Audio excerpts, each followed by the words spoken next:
across the UK, on DAB+, on YouTube, on your mobile, and on your side.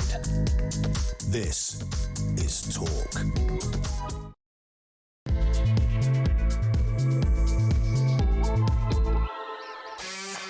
There you are. Good afternoon and welcome to Drive Time right here on Talk. I'm Kevin O'Sullivan and I'll be your host for 3 compelling hours of news, views and topical debate all the way to 7 o'clock. Get on the show, get on the phone and call me on 0344 499 1000 or you can WhatsApp voice note me on the same number and I promise to play your message out. It is Wednesday, August the 5th. Here's what's coming up. More great news ahead of the government's plan to release 5,000 dangerous prisoners next month. Among them will be violent domestic abusers whose victims are already quivering with fear. Altogether, 9,400 women beaters are set to be let out as part of the scandalous early release scheme at the rate of 3,000 a year until 2029. Isn't that special? Those poor women, the victims of those men. How do you think they feel? This is just so wrong, all of this. 0344 499 1000. Meanwhile, fury grows over the impending freeing of PC Andrew Harper's killers after only 6 years. The Police Federation are set to take Burnham to court to challenge this disgraceful decision. And the protest petition has gained a phenomenal 300,000 signatures in one day. Aileen O'Connor, the Police Federation representative, effectively launched that petition yesterday on this show. 300,000 in a single day. I know he's on holiday, sunning himself somewhere, but maybe old Andy better sit up and listen. What do you think? Meanwhile, the sentencing minister told the BBC it would be wrong to make a special case of the animals who dragged PC Harper down the road for a mile, his ankle caught in the tow rope on their car.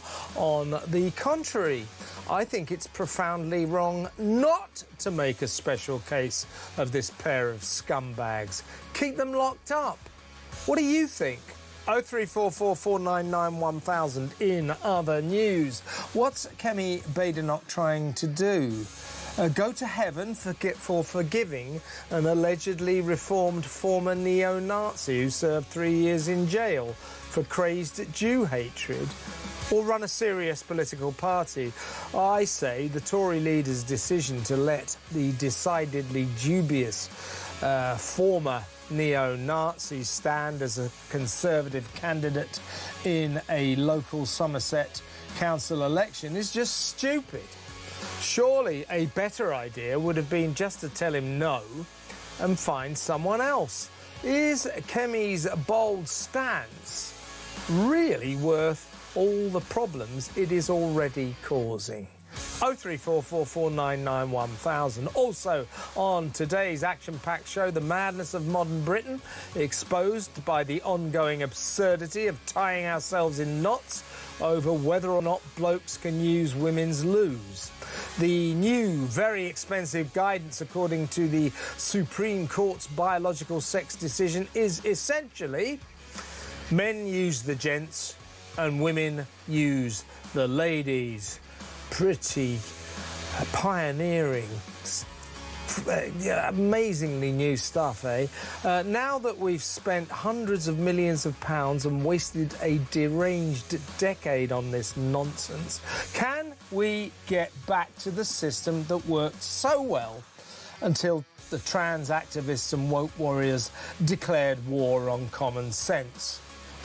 Men use the gents, ladies use the ladies, like they always did. That's now the system. Always was. But we spend a deranged decade spending hundreds of millions of pounds. The Supreme Court sitting for 5 years to decide whether or not, blokes or blokes could use women's lavatories. 5 years, that's really expensive. We have almost certainly spent hundreds of millions of pounds on this nonsense. Let's get back to some kind of common sense, shall we? 03444991000. Plus, Scotland Yard decides that a Times journalist investigating that dodgy Cambridge professor was cause for a criminal harassment probe and tells the reporter to stop asking questions. He's doing his job. He's a journalist. What is this? A police state?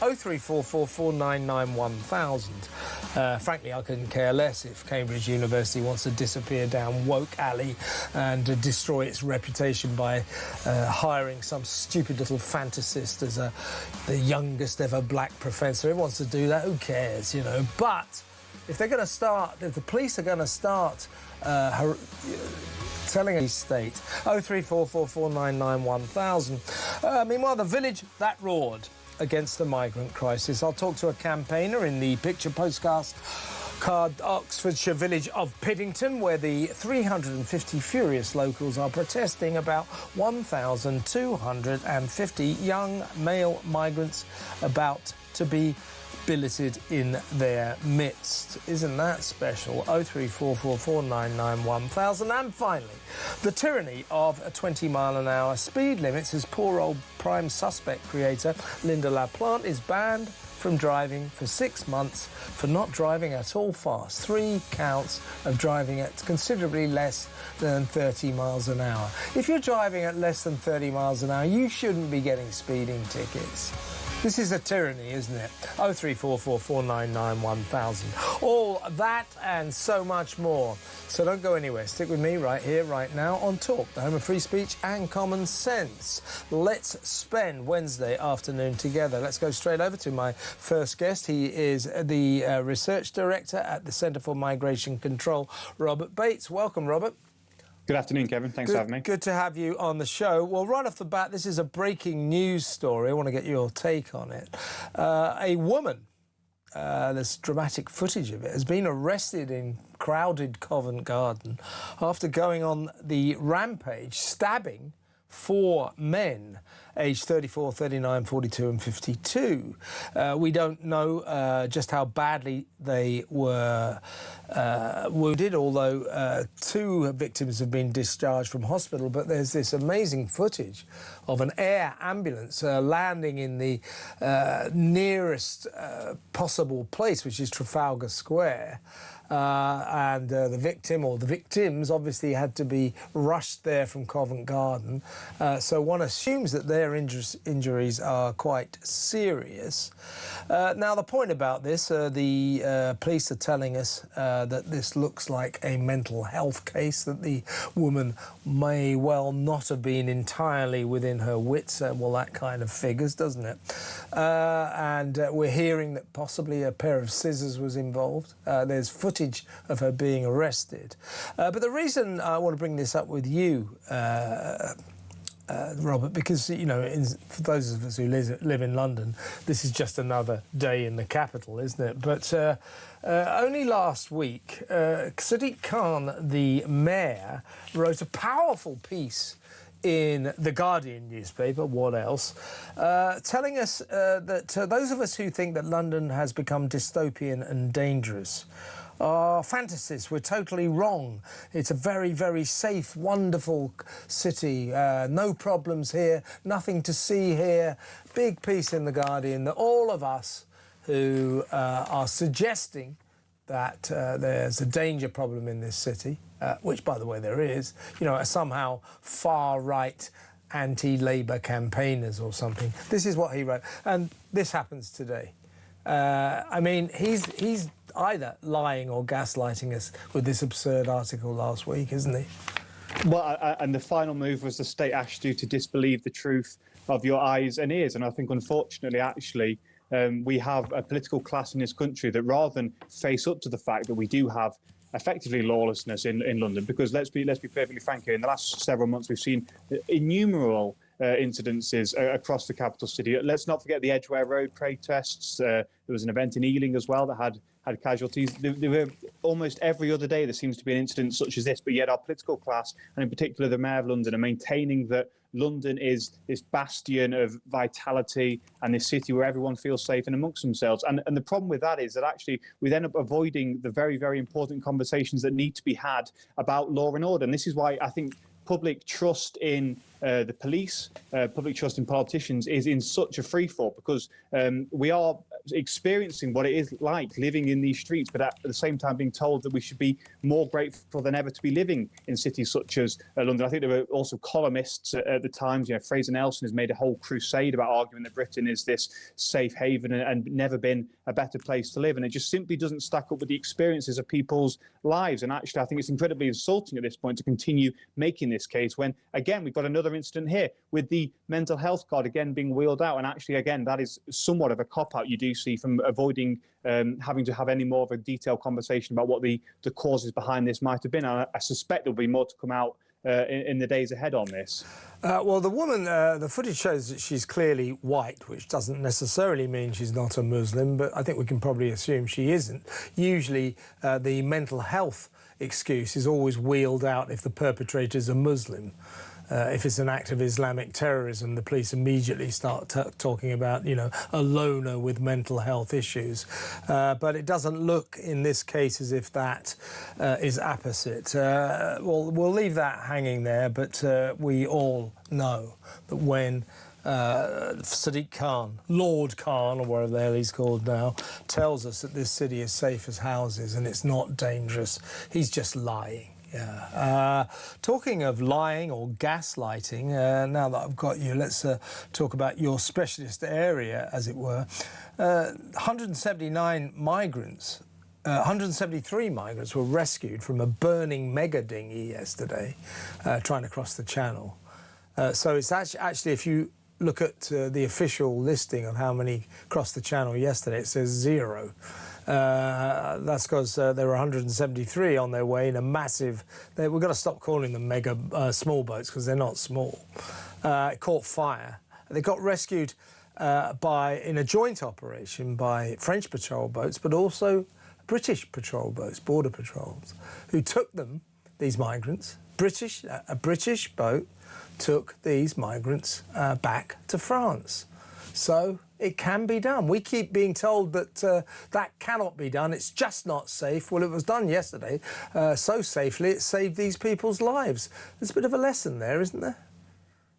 A really important one, and actually I think this is now the third or fourth example of this actually happening, of British vessels entering French waters and taking migrants back to the French coast. And I've never really been fully behind the idea of actually patrolling the English Channel with British vessels. I've always thought that if you have a proper deterrent in place, then it isn't necessarily necessary. But I think actually now, given the crisis that we did see in Spain, and given the fact that all of Labour's plans have shown themselves to be completely useless, I think there was a very strong case for an Operation Fortress, for the reform proposals that were set out earlier this week. This idea of actually British ships turning back, onboarding onto their vessel the migrants making the crossing and taking them back to the French coast. And I think that the precedent there, now that was set yesterday, makes it very clear that this is not just actually about preserving British sovereignty, the sovereignty of our borders, which is the most important component, but also there is a very strong humanitarian element to this as well. And I think,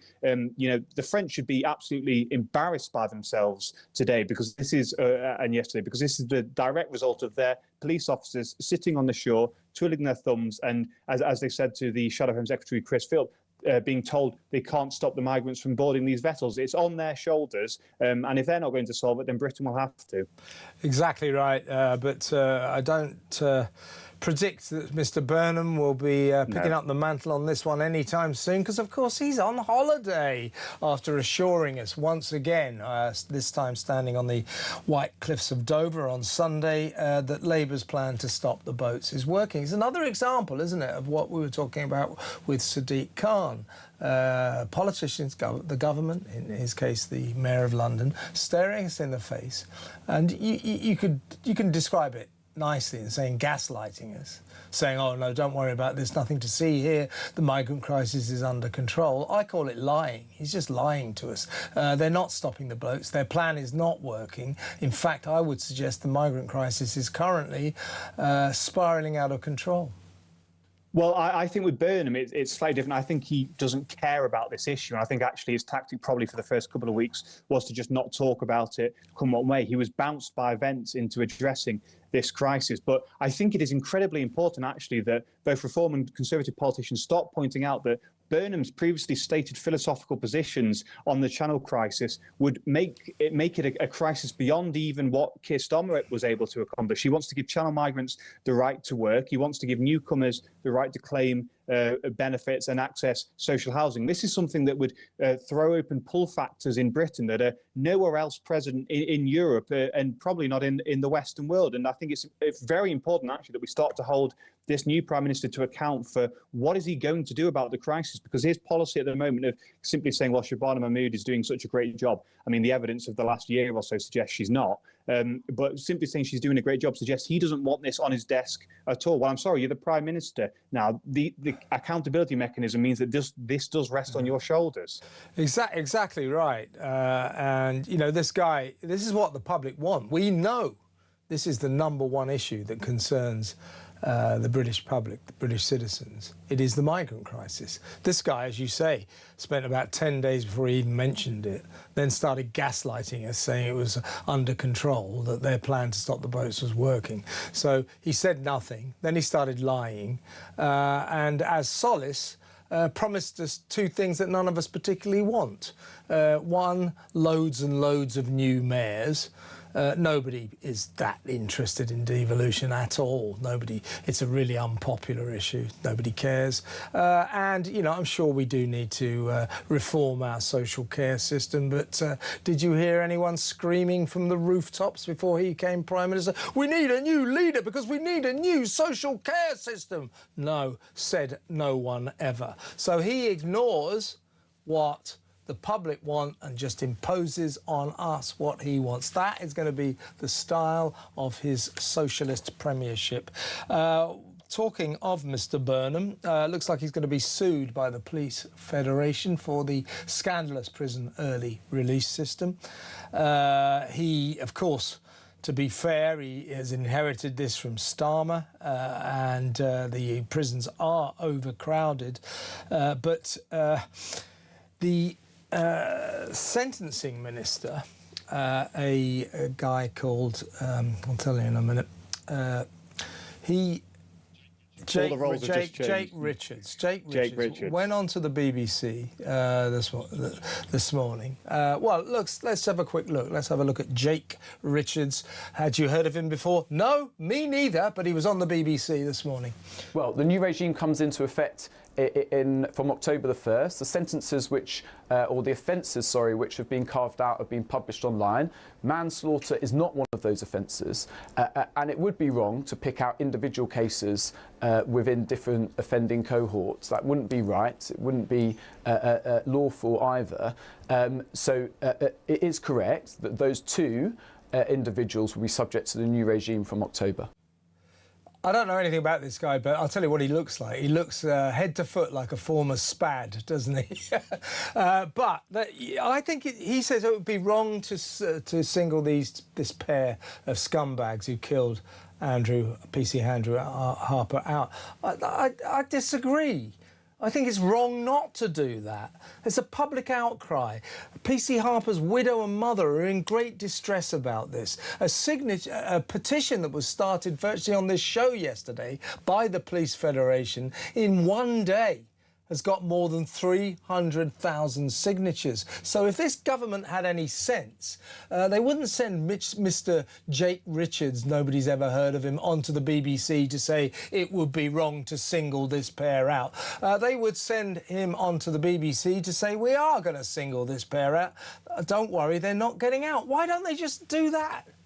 Well, and I think in that interview, he indicated why he's so ill-suited for this new role, and actually indicative of why the Labour Party is going to struggle, because it's not got talent. He's not understanding the basic sort of moral underpinning of the justice system, which is not just this idea of the prisoners being treated fairly, but it's more importantly this idea of carrying public confidence with you and making sure the public have a sense of justice being delivered properly. And I don't think there's anyone in the country who would look at the case of PC Harper, look at the arrogance of those individuals who led to his death, the outcry and distress of his wife and his mother, and think that actually releasing these individuals after, what has it been, 6 years, is in any way an acceptable way to go forward. And there are so many other solutions rather than going down this route. I mean, let's start with the 10,000 foreign nationals. Let's also then look at the dual nationals, or those that are perhaps eligible for citizenship of other countries as well, rather than simply doing something that I think is going to leave a real lasting sore in the way the British people view the justice system, because this is going to linger. This sticks in the craw as something that is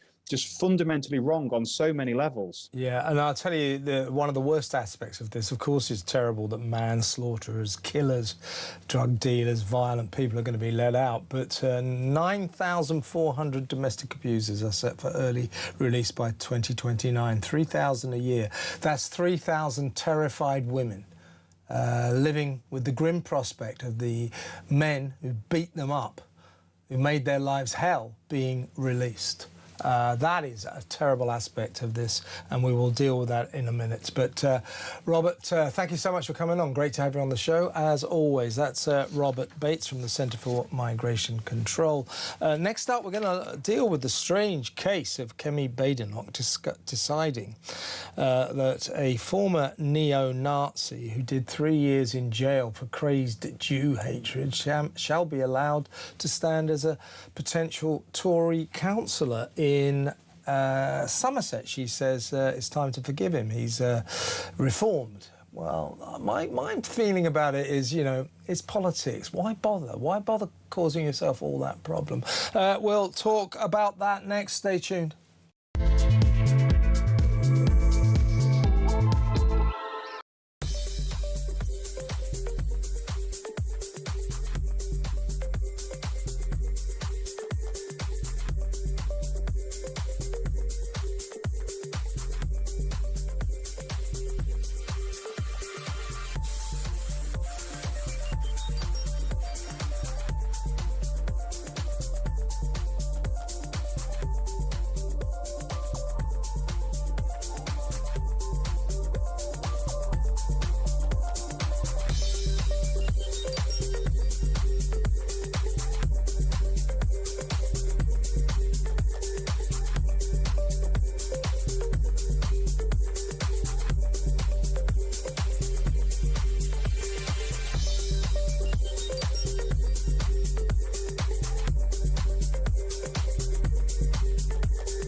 My father was born here, my mother was born here, I was born here, I consider myself British. People with exactly the same credentials, but maybe their family came from the Caribbean or came from India, but they have lived here 2 or 3 generations. They shared language, values, beliefs, integrated, assimilated generations ago. Why is they having babies? Why is that a threat to this country? So, Julia, you are here acting as a mouthpiece for the regime that currently governs this country. Do shut up, Charlie. You're embarrassing yourself. What you're saying is exactly the same thing I've been hearing for my...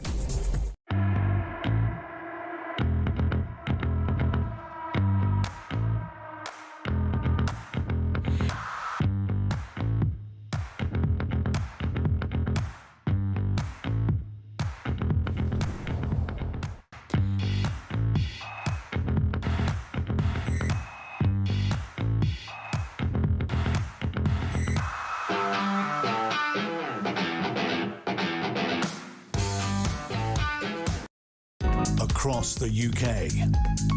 On DAB+, on YouTube, on your mobile, and on your side. This is Talk. Welcome back. We're going to talk now about Kemi Badenoch, the Tory leader's decision to allow a guy called Joshua Bonehill Payne to stand as a councillor, a local Tory, to be a Tory councillor in Somerset. The problem with Joshua Bonehill Payne is that in 2016 he was jailed and served 3 years for racially harassing a Jewish former Labour MP, Luciana Berger. He 3 years for crazed Jew hatred. Now, he is now supposed to be a very reformed character. And Kemi says this is an issue of forgiveness. And he deserves a second chance. I say in the ruthless and harsh world of real politics, this decision isn't worth the trouble it causes. What I would say to Joshua is, thanks, but no thanks, we're going to find someone else. That would be the wise political thing to do. I don't know why Kemi wants to die on a hill about this, but let's talk, shall we, to the Director of Investigations at and Enforcement of the Campaign Against Anti-Semitism, Stephen Silverman. Stephen, I don't know what you feel. I heard Gideon falter earlier, and I think most of us agree it's kind of difficult, this one, because Kemi is maintaining that this guy, Joshua Bonehill Payne, a former dyed-in-the-wool neo-Nazi, you know, who just waged crazed campaigns of Jew hatred. So much so, he did 3 years in jail for it. Kemi says he's so reformed that she's going to forgive him, and she thinks it's worth giving him a second chance. Now, I don't know the veracity of his, how his reformation has happened. I don't know the veracity of that. It may be true, it may be not true.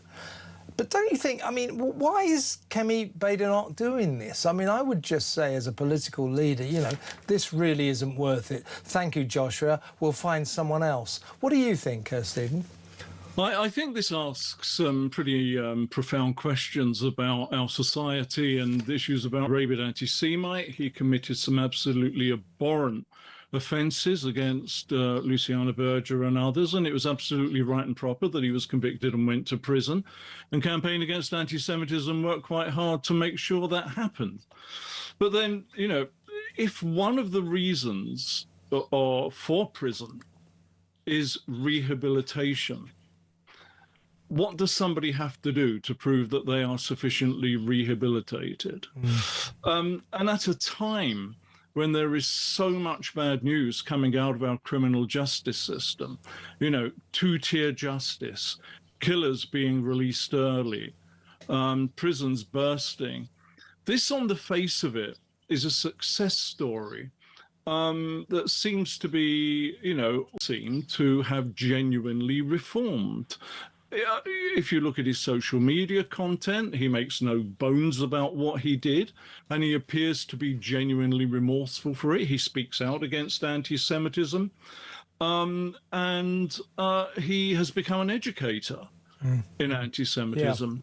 So, you know, I don't know at what point enough redemption is enough. Yeah. But it raises interesting questions. It does, doesn't it, Stephen? It's interesting. It's an interesting question here, because you're right. You know, if he's been, that's the whole point of prison rehabilitation. If his rehabilitation has genuinely 100% worked, then I guess Kemi's got a point.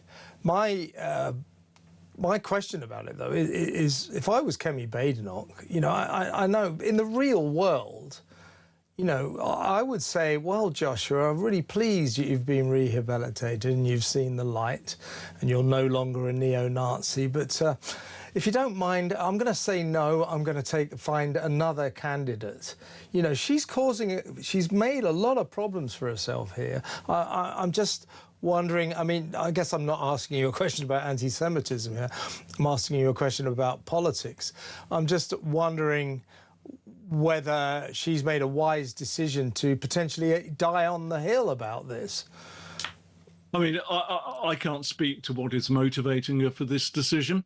But, you know, what I will say is that we can't see inside someone's heart. It appears to be totally sincere. And at what point do we actually say, yes, you're rehabilitated enough, but not enough to carry out a full contribution to society in whatever way you choose? I just don't know. Certainly, if you compare him with someone like Kanye West, who went full Nazi and released a song which was full of Heil Hitlers, and then tried to act as, oh, okay, look, you know, that's all over, you know, carry on buying my music.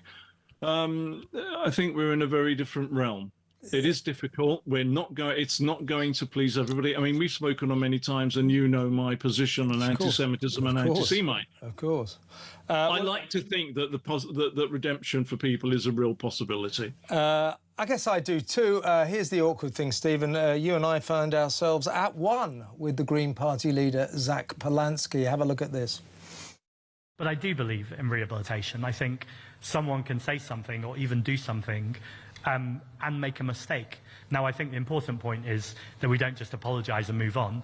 There has to be a clear recognition of what they did wrong and what they're going to do in the future to rectify it. I don't believe anyone should be pushed out of public life permanently. I do believe that there has to be spaces for people to rehabilitate, no matter what they say or no matter how heinous what they do is. I kind of agree with Zach. That won't happen very often.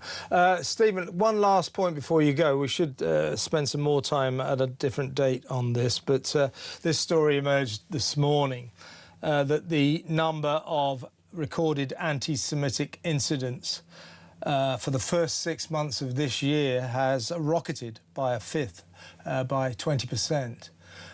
Is the government doing enough to tackle this rising problem?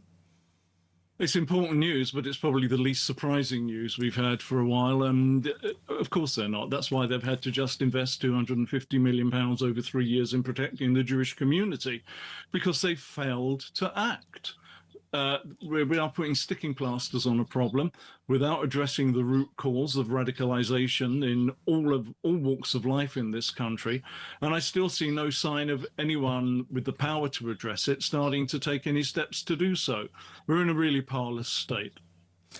We are, Stephen. We'll talk about this properly at another moment, but in the meantime, it's always great to have you on the show. Thank you so much for coming on. Stephen Silverman there, Director of Investigations and Enforcement at the Campaign Against Anti-Semitism. Next up, we're going to talk about the potential, well, not potential, it's going to happen, the release of 9,400 domestic abusers over the next 4 years. More early release scandals. This is a disgrace, it really is. I really feel for the poor women, the victims of these monsters who beat women up. They're going to get released. I know what it's like for these women. I've interviewed them. They live in terror of these men. Letting these guys out is arguably, you know, one of the worst aspects of this early release scheme. It really, really is. We'll talk about that next. Stay tuned.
across the UK, on DAB+, on YouTube, on your mobile, and on your side.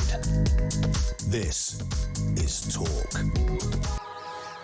Let's talk about the early prison release scheme. It just keeps on getting worse. Obviously, the fury over the impending release of the two scumbags who killed PC Andrew Harper is growing by the moment. A petition which was effectively launched on this show yesterday, Aileen O'Connor from the Police Federation in Thames Valley, where PC Harper worked, said that she had 26,000 signatures. Well, we turbocharged it, put it all out to you wonderful people, and now it's more than 300,000. 300,000 signatures in a day is phenomenal, and it's rising fast. I'll put it onto my, just in case you can't find it, I'll put it onto my timeline on Twitter. That's at TVKev. I've already put it on, but I'll retweet it. So if you want to find it, go to Twitter, find at TVKev, and you can find the petition. Well, so that is terrible.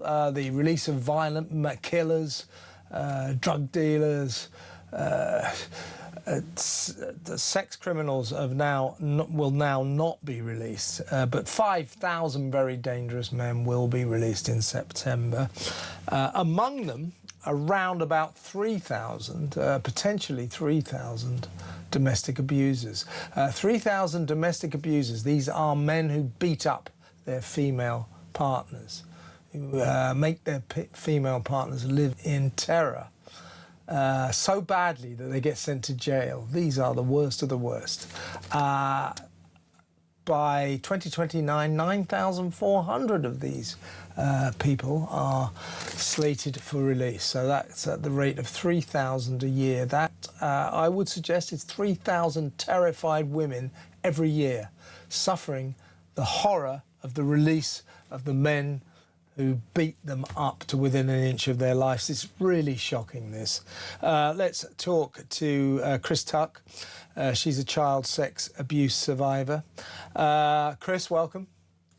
Hi, Kevin. How are you? I'm very well. It's always good to have you on the show. What are your thoughts about this? I mean, I've interviewed the victims of domestic abuse, and the thing that terrifies them the most is the release of the men who beat them up, because domestic abusers have a long, frightening track record of almost immediately returning to the scene of the crime. They are obsessed, many of them, and they go straight back to the women that they see as responsible for putting them inside. And then the terror starts again. So 3,000 a year until 2029, that's 9,400. If you want to be absolutely precise, it's 9,371 domestic abusers. These are the worst of the worst, who really beat their wives and partners up so badly they had to go to jail.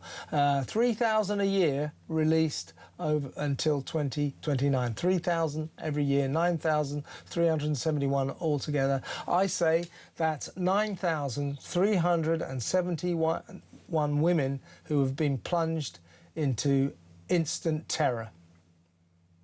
It's a shambles, Kevin, isn't it, really? So obviously I welcome the exclusion of rape, serious child sexual offences and grooming offences, but why are domestic abusers still eligible? As you've explained, they target, and the risk to the victims, their victims, that they perpetrated crimes against is very high. They will feel, in my opinion, very aggrieved against the women that managed to get them put away. So they will be out for revenge. And for all of those people that say, well, they're in prison and they should have been rehabbed. Yeah. I mean, the thing is, Chris, obviously it's right, it's correct not to let rapists and paedophiles, sex offenders out. That's one good thing, because there was 1,000 of them were slated for release in September. Andy Burnham has reversed that, so instead of 6,000 prisoners getting released in September, it'd be 5,000. But rapists, I mean, I don't want to in any way undermine the seriousness of their crime, but rapists, there's no real track record of them going back to find their victims and raping them again.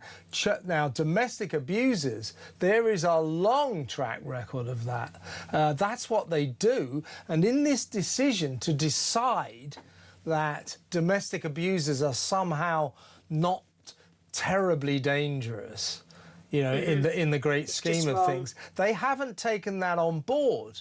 I think arguably the domestic abusers among these prisoners who will be released are the most likely to reoffend, and they will reoffend in the form of beating up the women that they beat up before. They haven't taken this on board, have they? No, it's a huge, huge safeguarding concern, and everybody that's concerned in this decision-making needs to go back to the drawing board and needs to actually understand the pattern of offending, the coercion, the control, the physical abuse, the mental abuse, and the sheer terror that domestic violence victims live with. You know how long it takes to get a case to court. We all know that convictions are very low through the court system. So when you get your abuser in a court of law, then convicted and in prison, you have a safety net of time where you can breathe and live and move on to a degree. But then when they're not serving, at least not even a half of their sentence, a third of their sentence, and they will be coming back out, those victims are going to be in terror of what may potentially happen to them. Yeah, I just think it's utterly unacceptable. As I say, the actual number of domestic abusers, which is a bit of a euphemism. These are men who viciously beat up their wives and partners. It's the most horrific crime. That's 9,371 terrified women at a stroke. That is wrong. Yeah, and Kevin, some of these women will have children, okay? I was a child growing up in domestic violence households. The terror that you live under is horrific, yeah? The trauma of that lives with you. So it's not just terrified women, it's potentially terrified children that live within these households as well. And surely we have a duty of care to protect not only the women, the adults, but the children too. That's a really good point, Chris. It really is. Listen, Chris, it's really good to have you on the show. Come on again soon. That is Chris Tuck, child sexual abuse survivor. 9,371 men who viciously beat up their wives and partners are about to be released. Their wives and partners are now living in terror. That is, I think, arguably one of the worst aspects of this early prison release scandal. 03444991000. Now, serious breaking news. I just spoke to Stephen Silverman from the Campaign Against Anti-Semitism against the former neo-Nazi, allegedly reformed Joshua Bonehill Payne about Kemi Badenoch allowing this guy to serve as a Conservative candidate for the council in Crewkerne in Somerset. Well, breaking news, folks, he's just dropped out. He has just posted this on X, on Twitter. I know that my previous actions continue to cause pain in the Jewish community. I had thought that getting involved in my local council and working hard for my community was a good way to show how much I have changed and that I want to give something back. I realise now that the fight against anti-Semitism is something that I actually need to do more of. I need to show the Jewish community how much I regret my previous actions. Rather than standing as a local candidate, I believe that my experience is better used supporting Kemi Badenoch in her ongoing mission to combat the anti-Semitism and extremism that is dividing our nation. I have therefore informed the party of my decision to withdraw from next year's council election. So former neo-Nazi Joshua Bonehill Payne will no longer be a candidate to be a councillor in Crewkerne in Somerset. So there you go. There goes that story. Actually, I don't think it's over. I just think it's a very interesting point that Kemi Badenoch allowed this guy to stand. Was she right or was she wrong? 03444991000. Next up, we're going to talk about the madness. This is a really good example of the madness of modern Britain, the deranged decade in which we've spent hundreds of millions of pounds to reach the point where, guess what, drum roll, we've decided that from now on, it's probably a good idea if men, as in males, use the gents, and women, as in females, use the ladies. Hundreds of millions of pounds. 5 years of sitting in the Supreme Court. When did this once sensible nation go clinically insane? 03444991000. We'll talk about that next. Stay tuned.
My father was born here, my mother was born here, I was born here, I consider myself British. People with exactly the same credentials, but maybe their family came from the Caribbean or came from India, but they have lived here 2 or 3 generations. They shared language, values, beliefs, integrated, assimilated generations ago.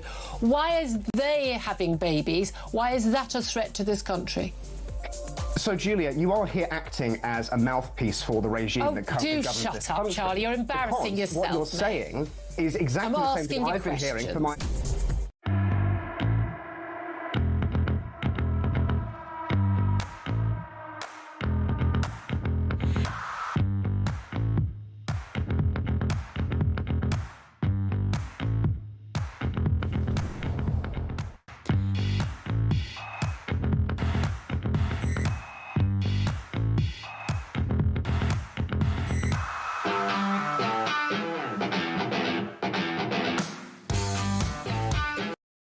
Across the UK, on DAB+, on YouTube, on your mobile, and on your side. This is Talk. Welcome back. We're going to talk about the madness of modern Britain now, as guidance is finally published about, men using the gents and ladies using the ladies. I can't really quite get my head around it, but it's now going to cost tens of millions of pounds to revamp 13,000 public toilets and 5,000 changing rooms to make them compliant with the Supreme Court ruling and new guidance on single-sex spaces. It all strikes me as a tremendous waste of time and money to finally reach an obvious point of common sense. But let's see what my next guest thinks. She's a policy consultant for Labour's Women's Declaration, Angie McAvoy. Welcome, Angie. Hi, thank you. Thank you very much for having me. Thanks for coming on to the show. Do you agree with me? I'm all for trans rights. Let me get this right. I'm all for it. Live your life however you want, be happy. But this nation has tied itself in knots for what you might call a deranged decade or so. When there are 70 million people in this country and there are 262,000 trans people, that's less than 0.3% of the population. I'm all for their rights, don't get me wrong. But we have spent arguably hundreds of millions now on this issue. Who can use what lose? Who can use which lose? That's crazy. And the decision after all that, the Supreme Court, the most brilliant legal minds in the country, sat for 5 years to decide finally, well, basically, blokes use the gents and women's use the ladies. The Parliament sat for 40 days of scrutiny after the Equality and Human Rights produced a painstaking report on this. And the net result is men use the gents, women use the ladies. It's just insane, isn't it? Yes, it is. I mean, I'm not going to disagree with you on that. The only thing I would say is that I very much see this as a women's rights issue. So for me, this whole debate is about whether or not people respect that when a woman says no, that request should be respected, and that's what this is about. Yeah, that's very important, and I agree with you, but carry on, sorry. And just to say that, we now have, today is the day that the EHRC code practice goes into statute. And what we have now is we'll have all attempts at trying to thwart what has been the law for years, the Equality Act. And this article that came out recently talking about the costs, the millions and millions of pounds it's going to cost. This is just scaremongering. The reality is that most organisations, the vast majority of them, already have facilities that are legally compliant if they apply them properly, if they apply the law and the guidance properly. It's going to be a case of changing a bit of signage, maybe a little bit of staff training. Well, they're not going to stop training their staff. Organisations love training their staff. So what they should do now is make sure that the training that they do is legally compliant, and maybe not get in all of these activist organisations who have caused a lot of the problems by telling them the law is something that it isn't. Yeah. I think you're quite right, Angie. It is about women's rights. It's a very important issue. If women quite rightly want their own safe spaces, they should be given them. End of story. But that didn't seem to be the end of the story. Have you ever come across anyone, socially or in your professional life, who said, you know what I love? I love those mixed gender loos. Nobody likes them. Nobody likes them. And women who say, well, I want to be able to use the men's loos. It's like, no, you don't want to use men's loos. I don't want to use men's loos. They're disgusting. The way men behave in the gents is not a pretty sight, to say the least. But, what this gender-neutral lavatory thing, who likes them? Why have they been imposed on us? I know. I mean, absolutely. I mean, there are instances where if a service provider is very small, say a small cafe, then they have no option than just to have the one toilet, the cubicle, And that's it. And you go along with that. I mean, how many times have we all, you know, been somewhere and gone, looked at the toilet and gone, oh, we don't really, but you get on with it. It's that's the way it is, isn't it? Really. Yeah. Really wash your hands really carefully. But, you know, and then you go back and finish your meal or whatever. So the problem with it is that even when organisations and service providers are able to provide what we call gender neutral spaces for a lot of trans people, in particular people, trans identified men, that's men who believe themselves to be women, it's not enough. They need to have the validation of being in the women's space. You're so right. And that is the problem. It is the problem. And, you know, respect to them. But, you know, you're right, it's about women's rights. And I think they should put up and shut up. And we should get back to common sense. You know, that old system that worked for so many years, women use the ladies and men use the gents. There you go. We've sorted it out, Angie. Really good to have you on the show. Thank you so much. That's Angie McAvoy talking a lot of sense, policy consultant for Labour's Women's Declaration. That's it for this hour. When we come back, we're going to be talking to who we got? Rakib Ahsan, Dr. Rakib Ahsan. He'll be with us after the news. Stay tuned.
Across the UK, on DAB+, on YouTube, on your mobile, and on your side.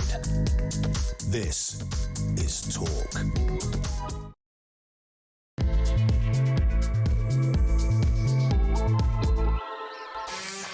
Welcome back.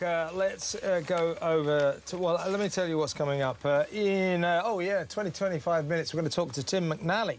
He is the chair of the Piddington Parish Council. That is, Piddington in Oxfordshire is the village that roared. It's declared itself an independent nation, and it is in a state of fury. Because the government is imposing 1,250 young male migrants on it.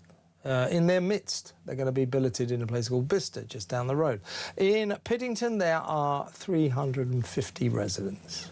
1,250 male migrants imposed on 350 villagers in Oxfordshire.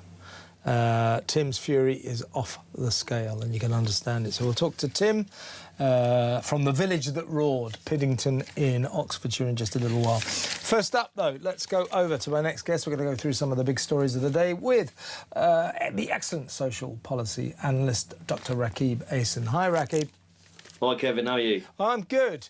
Let me ask you this. This is a breaking news story. It's a very interesting situation. We're talking about this guy, Joshua Bonehill Payne. He had been approved to stand as a Conservative candidate to be a councillor in Crewkerne in Somerset. And Kemi gave him the go-ahead, despite the fact that in 2016 he was a full-on neo-Nazi, jailed for 3 years for crazed Jew hatred, a crazed campaign against the Jewish former Labour MP Luciana Berger, and he also did time for burglary. Now, he says he's reformed, he's rehabilitated. And Kemi said that she believes in forgiveness and she believes in giving people a second chance. So she said he can stand. Interestingly, I've spoken to people from the campaign against anti-Semitism, and like me, they kind of can see Kemi's point. Politically, if I was Kemi Badenoch, I'm not sure I'd die on a hill about this.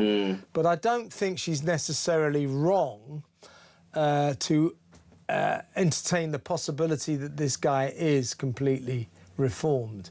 We ought to, I mean, if we have a neo-Nazi Jew hater who does time in jail for it, who then says, I'm no longer a neo-Nazi, that was terribly wrong, I really repent my sins, I want to put things right, then if we believe them, I suspect we should give them a chance. But anyway, the interesting thing is we're having this big debate, and literally 5 minutes ago, Joshua Bonehill Payne put a post on X, on social media, withdrawing, saying that all the other parties will spend all their time focusing on my past rather than the work I'm doing today, or even fighting anti-Semitism in their own midst. So he's gone. But what's your feeling about Kemi's decision to let this guy stand? Well, I think that firstly, we should have some degree of belief in the power of rehabilitation, and that there are cases where people were previously affiliated with dangerous extremist ideologies and then turned their backs on those dangerous extremist ideologies, and then have done work themselves in the de-radicalization space. They have that first-hand experience of detaching themselves and seeing the error their own ways. I think that the issue is really that to what extent can we really promote a figure of that nature in public office? And I think another point to make here, if people are comfortable with a former neo-Nazi who has said that I have rehabilitated myself, I reject extremism in all its forms, then would we also be comfortable if it was a former Islamist extremist who was also saying a similar thing? So I think that if in this case we're generally supportive of the idea of rehabilitation and even supportive of someone with that kind of background running for public office, would be also comfortable with that if it was a former Islamic extremist. But I suspect that there'll be some people who simply don't want anyone who has a previous affiliation with any kind of extremism to be involved in politics. There are certain people who will just feel that way, Kevin. Yeah, also, I think in the harsh reality of the ruthless world of politics, if I was Kemi Badenoch, I would have probably said, well, thanks, Joshua, but no thanks, I think I'll find someone else. You know, it's much easier. But now that he's gone, or he's withdrawn, I suspect that Ms Badenoch won't entirely be furious with that. She'll be quite pleased. I think, Kevin, to my understanding, I think there's been some reports that Badenoch has offered this particular individual a role in the work that the Conservative Party is doing on how young people are radicalised, how they go down the rabbit hole. And I think that might be a more suitable position for him, if truth be told. Absolutely. We hear he now works a lot sort of helping situations in terms Indeed. of radicalisation and anti-Semitism. So let's give him the benefit of the doubt for now, shall we? But he's not standing anymore. No. Let's talk about the early prison release scheme, which, although to some extent you can't quite blame this government, or indeed the last government, but it's a scandal. It's a serious scandal. You know, the fury over the release of PC Harper's killers just keeps on growing, keeps on escalating. 300,000 people have signed a signature protesting about that in less than a day. That's phenomenal, phenomenal. But the aspect I'd like to discuss with you is, as part of this scheme, it's emerged today, over the next 3 years, to be absolutely precise, 9,371 domestic abusers will be released, early released, at the rate of 3,000 a year. Now, I've interviewed victims of domestic abuse, and I'll tell you what that adds up to, Rakib. That adds up to 9,371 terrified women. Domestic abusers have a long track record of returning to the scene of the crime. They tend to blame their partners for getting banged up and all that, and it all starts again. So 9,371 women quivering with fear at the prospect that the men who beat them up to within an inch of their life are going to be early released. What do you think? Well, in some cases, Kevin, the number might even be higher, because some of the domestic abusers might abuse more than one woman. Yeah, that's a good point, good point. And there might even be children involved as well, terrified children. There often is. So I think for me, we've had an overcrowded prison estate for some time. It's not the fault of one government, it's the fault of the entire political establishment. And it has been a problem for a significant period. I think what's very clear is that we have to have a discussion in terms of to what extent are certain individuals, do they even qualify for rehabilitation? Is there a genuine chance of rehabilitating certain criminals? But I think certain crimes, I think rehabilitation is simply not an option. And I think you mentioned the case there in terms of PC Harper. I think many people, if I'm being completely honest, whatever they think about the police performance in recent years, the idea that if we have a police constable who's killed in the line of duty, and then the people responsible for his death might be qualified for early release, they'll be hugely disappointed with that. And I think Andy Burnham needs to tread carefully here in terms of the potential premature release of domestic abusers, because I remember he led a very big campaign as Greater Manchester Mayor in terms of combating dangers towards and violence towards women and girls. So if he spearheads a campaign of that nature, then he really has to prove that he truly feels that way as Prime Minister, and he needs to demonstrate that through policy. I agree, because, of course, he had a sort of slight volte-face in so far as he had this kind of brief review before realising there's nothing much you can do about this. You have to keep letting these people out. But he did exclude from early release 1,000 sex offenders, rapists and sexual assaulters. I think he should think about, I know he's got, as they keep saying, they've got to draw the line somewhere, but I really think they should think about domestic abusers, because an alarming number of them, guaranteed, will go straight back to the women the women they terrorised and do it all over again. And the women know that, and they are quivering with fear, and that's got to be wrong. It's got to be wrong. Also, do you know, what do you reckon of this, Rakib? Why don't they do what they did during the COVID crisis? You know, when they created, what was it, 4 Nightingale hospitals in about 3 weeks. There are disused military bases, there are all sorts of places they could convert into temporary jails. Why don't they do that? And do you know, so clearly we need more prisons. How many more prisons are being built? One. There's one high-security prison being built, which will house 1,700 prisoners when it's completed, which isn't exactly many. and that won't be completed until 2029. So we have a government that's saying, oh, it's terrible, we have to keep releasing these dangerous prisoners, it's not our fault. Well, why aren't you building new prisons? You're not. So No, what they've essentially decided is, well, we're just going to have to keep letting them out. That's no good, is it? No, I think that we need to look at the possibility of building mega prisons. Okay, but at the moment our prison estate is clearly overcrowded. We need to increase prison capacity. That's the truth of it, and I think that what's very clear is that what we need here is the narrative to match policy.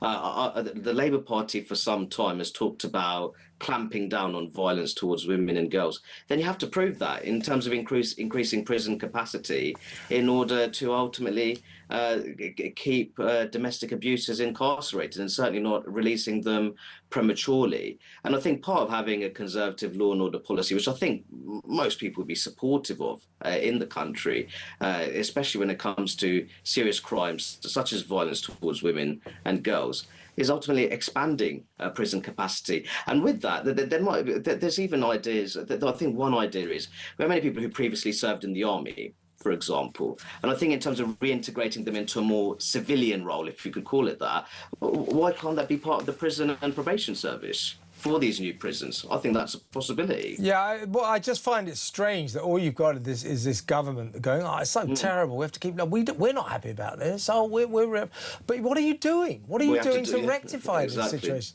You're just sort of accepting it and saying, well, we're going to have to keep doing this. I mean, as I just said, these 9,371 domestic abusers are going to be released at the rate of 3,000 a year every year until 2029. That's just got to be profoundly wrong. And the government can't sit on its hands about this. It's got to do something, but doesn't seem to feel that is particularly important. But it should feel it's important, because it is.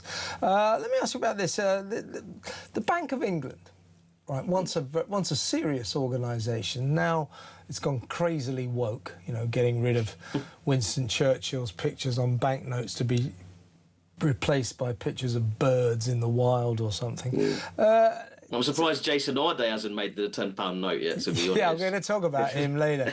I'm not at all interested in that. If Cambridge University wants to turn itself into a joke, it's up to them, I suppose. I am worried about the fact that the journalist, the Times journalist... Oh, I'll get your thoughts on it now we're on the topic. Indeed. We're going to do this story in a little while. But the Times journalist who was investigating Jason Arday for, you know, clearly this guy's just told a tissue of lies, it's clear. He was investigating him, and clearly the university or Jason Arday or someone reported him to the police, and the police started investigating the Times journalist for harassment, and they told him to stop asking Jason Arday questions. So in other words, Scotland Yard decided, well, looks like this journalism lark is a crime. What is this, a police state? That's shocking, isn't it? No, it's absolutely shocking. And I think in a way it illustrates the degree of BLM-style hysteria which really grip many of our public institutions. But I think this particular case, I think the point is it could be far bigger than the individual. Yeah, I think that is the problem. And I think it's a quite a shame, Kevin. I mean, I'm very proud to have gone through the university system at different stages. But for me, I think academia is general reputation, especially in terms of succumbing to various kinds of identity politics. I think that it's really weakened Britain's its global standing when it comes to its education system. I think it's a crying shame. I absolutely, as I say, if Cambridge University wants to ruin its once impeccable reputation as one of the finest academic establishments in the world, then go right ahead. I don't really care. But I do care when the police start investigating a journalist who's onto that story. That is sinister. That's very dangerous. It certainly is. We're going to be having a closer look at that a little later. This is probably up your street. I think this is interesting. Andy Burnham Keir Starmer had this bright idea, you know, these sort of 70s socialists. They're not the brightest, sharpest pins in the pack as a rule. Not the brightest penny in the box. No, they're not. So Starmer and his pals said, oh, you know, when we were 16, we were all left-wing Labour supporters, weren't we? So if we give the vote to 16-year-olds, they'll all vote Labour and then we can't lose at the election. Yeah, great idea. They're still proceeding with this bid to enfranchise 16-year-olds, which I think is wrong on a number of levels, but they're pressing forward with this. Andy Burnham has now been warned that Starmer's stupid plan to gain millions of young Labour supporters by giving 16-year-olds the vote is set to spectacularly backfire. Mainly because they believe that a lot of these 16-year-olds will be Muslims and will probably do what their families say. And to enfranchise 16-year-olds, according to critics, will result in a great many more of these sort of independent MPs for Gaza in the House of Commons. Well, I mean, firstly, I'd make the point that the idea that if you add 16 and 17-year-olds to the electorate will become more pro-Labour overall. I think you have the opposite effect. And I think that is the issue for the Labour Party here. That you probably potentially, I think there'd be a lot of young people, and as you say, in the younger demographics, in the younger age groups, they are more likely to be Muslim, more likely to be ethnic minority. So the traditional thinking would be that we're going to be ultimately adding more Labour voters to the electorate. But I don't think that's going to be the case. I think you add potentially more pro-Gaza independent voters. Yeah. And I think that what we've talked about in the past, Kevin, this Islamopopulism that we see rising in the UK, it's not just about pro-Gaza independent young voters. They're actually standing as local council candidates. And in many parts of the country, they're winning as well. Young British Muslim candidates. But I think there's also a point to be made that I think maybe younger men, young males in the white British mainstream, I could see them who are maybe fed up with the sort of politically correct culture which they see taking hold in various parts of British life. They might vote for Reform UK. Or you might have young left-wing eco-populists. They might be more inclined to vote for the Green Party. So I think that this idea that if you add 16 and 17-year-olds to the electorate, that would benefit the Labour Party, I don't buy that for a second. Yeah, exactly right. That used to be the case. You know, when old Starmer and the gang were younger, that, you know, yes, 16-year-olds, you could pretty much guarantee they'd vote on the left. But now, as you say, there's this, you know, those from the Islamic community, the kids there will probably vote for Gazan MPs or independent MPs for Gaza. And many more from the wider community. This idea that all 16-year-olds are left-wing, that is an outmoded concept. Very outmoded. And I think a lot of 16-year-olds are kind of quite frighteningly right-wing these days. No, I think they're robustly right-wing, and I think that could not only benefit Reform UK, it might even benefit Restore Britain. In some ways. So I think that this idea that maybe back in the day it was true, but now we have a very fragmented political landscape. And there's many young people, if I'm being absolutely honest, they're not interested in establishment politics, and the Labour Party is very much seen as to be a part of that. Yeah, I'll tell you, I went to Golders Green the other week while the local Jewish community were protesting about the latest atrocity against them. And I was like mobbed by these kids like a rock star. Because, you know, they basically liked my politics. So this idea, I think, I'm afraid old Keir Starmer is a bit out of time with his assumption that enfranchising 16-year-olds is bound to be good news for Labour. As I say, Burnham has been warned that this will not just backfire, he's been warned that it will spectacularly backfire. I very much hope that it does. Rakib, great to talk to you as always. The brilliant Rakib Ahsan, their social policy analyst. Next up, we're going to go to the lovely village of Piddington in Oxfordshire, which is no longer a part of Great Britain, of the UK. It has declared its independence. It calls itself the village that roared. 350 souls live there. Lovely village in Oxfordshire. Just down the road in Bicester, they're about to have foisted upon them 1,250 young male migrants, asylum seekers. They say this will ruin the village, make it dangerous for their kids. Their fury is off the scale, and they haven't even really been consulted by the government about this. So we're going to talk to the Chief of the Parish Council there, Tim McNally, next. So stay tuned.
My father was born here, my mother was born here, I was born here, I consider myself British.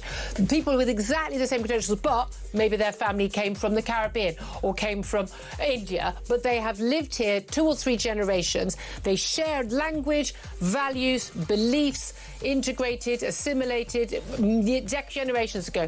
Why is they having babies? Why is that a threat to this country? So, Julia, you are here acting as a mouthpiece for the regime that currently governs this country. Shut up, Charlie. You're embarrassing yourself. What you're saying is exactly the same thing I've been hearing for my...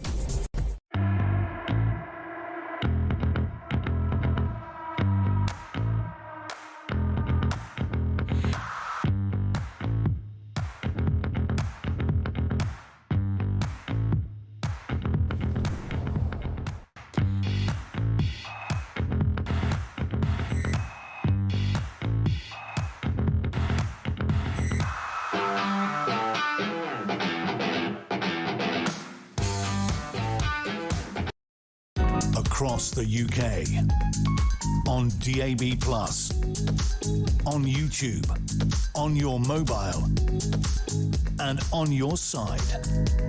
This is Talk. Welcome back. Arguably, this government continues to infest this country with more and more migrants. The Prime Minister, Andy Burnham, doesn't seem to think there's anything to see here.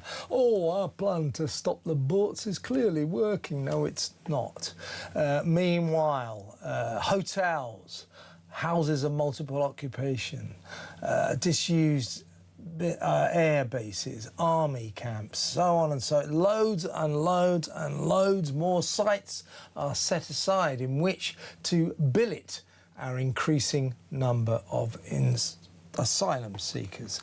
It's changing the country. I would say that ground zero for the battle for Britain, for that is what it is a village called Piddington. It's in Oxfordshire. It calls itself the village that roared. It is declaring itself to be independent from the rest of the nation because it does not see, the 350 souls who live there do not see why they should have imposed upon them, just down the road, 1,250 young male migrants, foreigners from different countries, different cultures, asylum seekers. Many of them can't speak English. They'll be able to wander around as they always are. This will affect Piddington profoundly. Have they had any consultation from the government? Have they, hell? Let's talk to the chair of Piddington Parish Council and the founder of the Village That Roared movement, Tim McNally. Welcome, Tim. Good evening. Hi, Kevin. Thank you for having me. Thanks for coming on. Your story is so indicative of the stories we hear time and time again. Suddenly, a community like yours, often bigger than yours, are told, oh, by the way, there's 1,000 migrants coming your way. They'll be put in their army camp 300 yards down the road. Nothing to see here. Get on with your lives. The locals go, hang on a second, you haven't even asked us. That's your story. The government won't talk to you about this.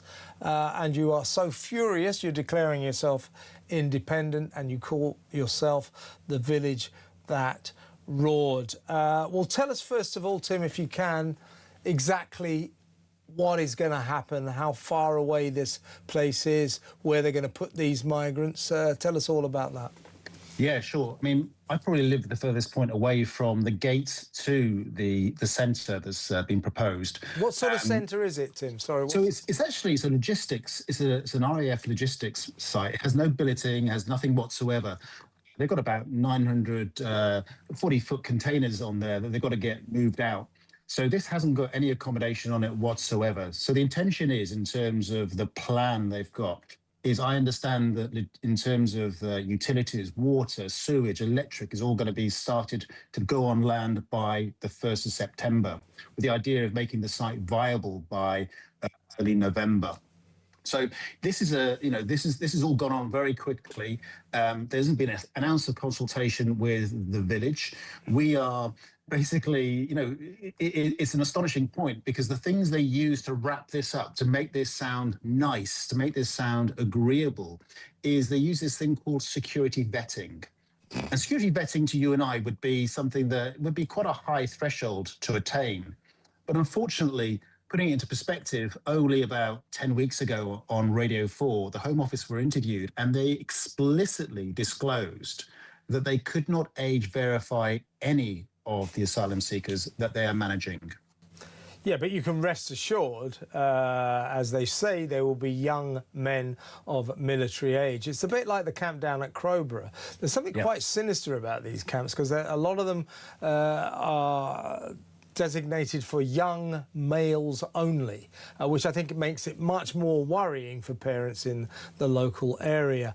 Tell us about Piddington. How will this affect Piddington?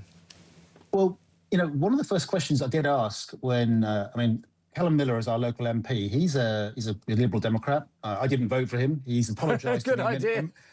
He's apologised for me being accused of being a Liberal Democrat. But very simply, one of the first questions I asked him, can you explain to me why it is exclusively men? Where are the women? Where are the children? And in his honest response was, well, security. All right. So in terms of our village, as small as it is, we have 46 children. We call them the Piddington 46, and they're young. We have a playing field which actually butts up to the perimeter of the site. This is our village hall. Yeah, I'm just looking at it. In terms of the quality of their life, and I'm going to use the word, a really bad word. I don't like using it, but it is a fact. They're going to snuff out the childhood dreams of these children. They don't know anything different from what they've been brought up in. The families have brought them into this community because this is where they want them to grow, in this sort of like type-free, sort of like easy, comfort, low crime environment. And they work damn hard to come and make this happen for their families. And then for this to occur without a single bit of consideration, and they're going to be free to move. They'll be on a sign-in, sign-out basis. And, what's happening in Crowborough is the beginning.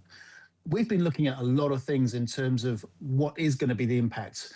We've connected with the local police today, and we've got like a rural police force that's supporting 46 villages, and there you can count them on your hand. Unfortunately, the local town, Bicester, which is 7 miles away, doesn't even have any police cells anymore. I'll tell you what, Tim, I don't want to be a harbinger of doom, and I don't think I'm telling you it's anything you don't know. But this if this happens, this will be a disaster for Piddington, an absolute disaster. Because these guys, they're not locked up, they're allowed to wander about, and they do wander about. I don't know if you've got any schools in your local area.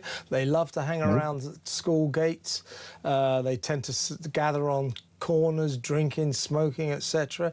And you on Twitter, you made the very good comparison last week with the Ceuta situation, that slither of Spanish land off the edge of Morocco on the African continent.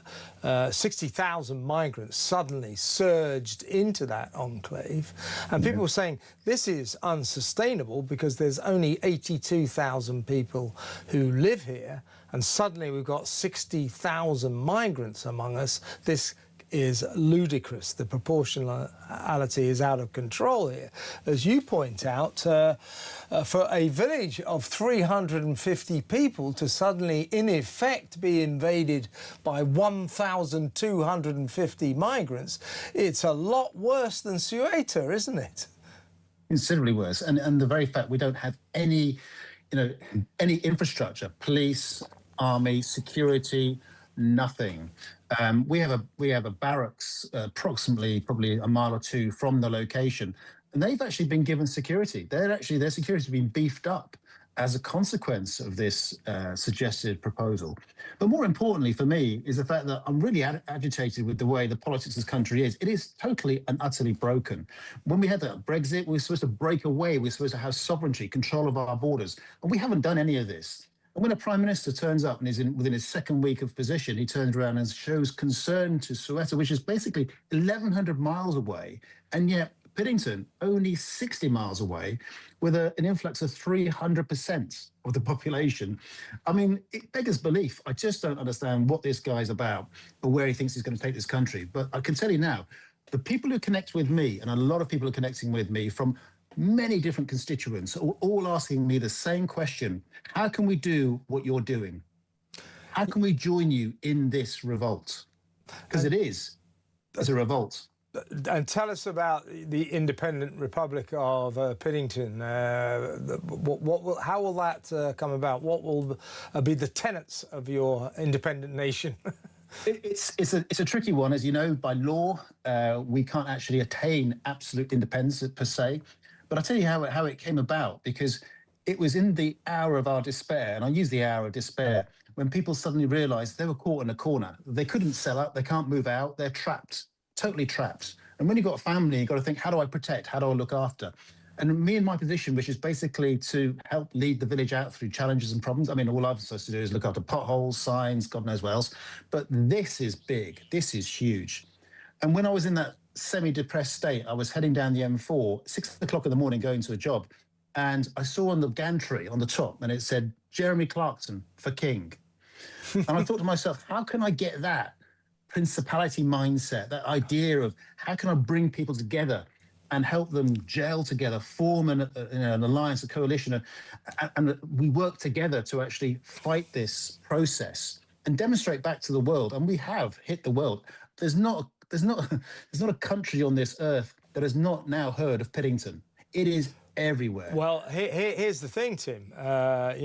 Fame at last. Elon Musk, you must have seen this, has posted on X, his own social media site, what has happened to towns who did nothing to deserve it, like little Piddington Village, will happen to all of Britain unless there is a fundamental political change. I think he's right. As I said in my intro to this feature, I think you are ground zero in the battle for Britain. It is no exaggeration to say that the migrant crisis, the infestation of thousands and thousands and thousands of illegal migrants in this country is changing this country. It's changing it beyond recognition.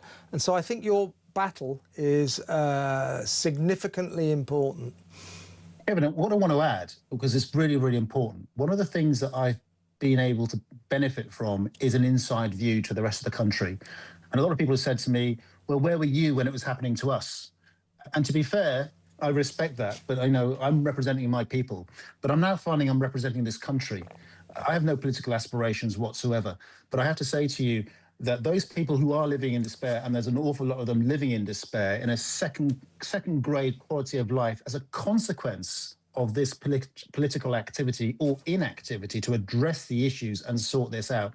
It's the responsibility of the government to protect the families, the children, no matter where they are on this great country. You know, they've got to do it.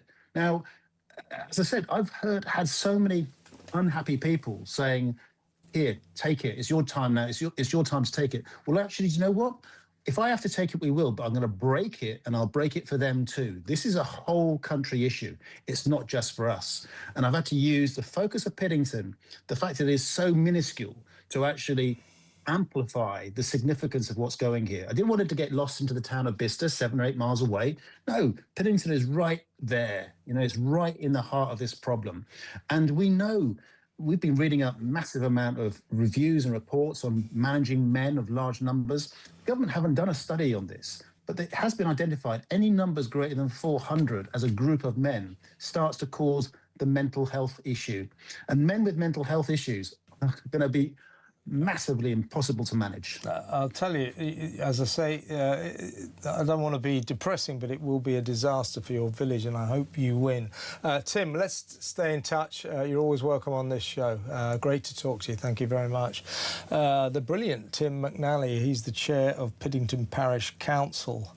That was extraordinary, wasn't it? We're going to get that guy on again, I'll tell you. He's right. This isn't about Piddington. This is about Britain. You got this government, this guy who's on holiday, Andy Burnham, just before going on holiday, stands on the White Cliffs of Dover and basically tells us nothing to see, don't worry, our plan to stop the boats is working. Yeah, it's not under control. You know, behind him, the rest of the country, he's on the Cliffs of Dover, behind him, the rest of the country, more and more saturated with more and more foreign young men who broke into the country illegally, and instead of sending them home and not letting them in, we put them in places like Bicester next to poor little Piddington. We put them in Crowborough. We put them all over the country in hotels, in houses. This government isn't planning to end this crisis. It is just planning to accommodate it, to facilitate it, to let more and more in. And as Tim McNally said, he is at the forefront of the battle for Britain. It's a disaster. And Andy's on holiday. 03444991000. Next up, we're going to return to that story about that preposterous Professor Fraud up in Cambridge. Couldn't give a damn, frankly.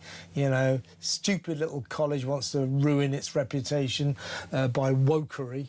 Go right ahead. I could care less. I've got more important things to worry about. But when a journalist from the Times newspaper is investigated for harassment, for doing his job, investigating that story, and is told to stop asking that idiot Jason Arday, the fraud, the preposterous professor, questions, that is sinister.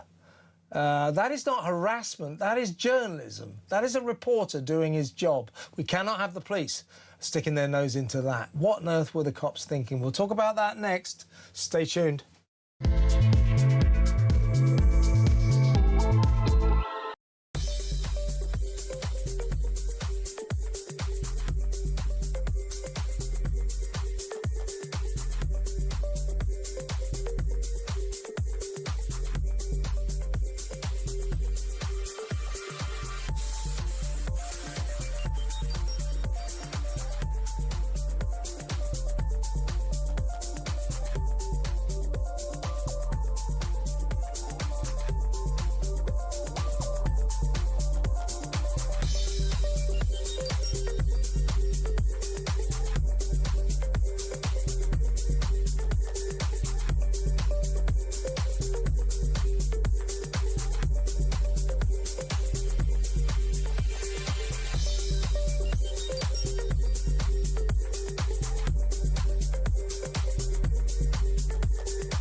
across the UK. On DAB+, on YouTube, on your mobile, and on your side. This is Talk. Welcome back. Naughty me, I should have read a Home Office statement about the village of Piddington during that last section, so I better read it now. The Home Office said the safety and security of the local community staff and those accommodated on site would be paramount. If the site goes ahead, experienced security staff would be present 24/7, supported by CCTV, and the Home Office would work closely with the council, police, NHS and other local partners to manage risks and minimise the impact on the community. All asylum seekers undergo mandatory biometric checks against immigration, security and criminality databases. That's what the Home Office say.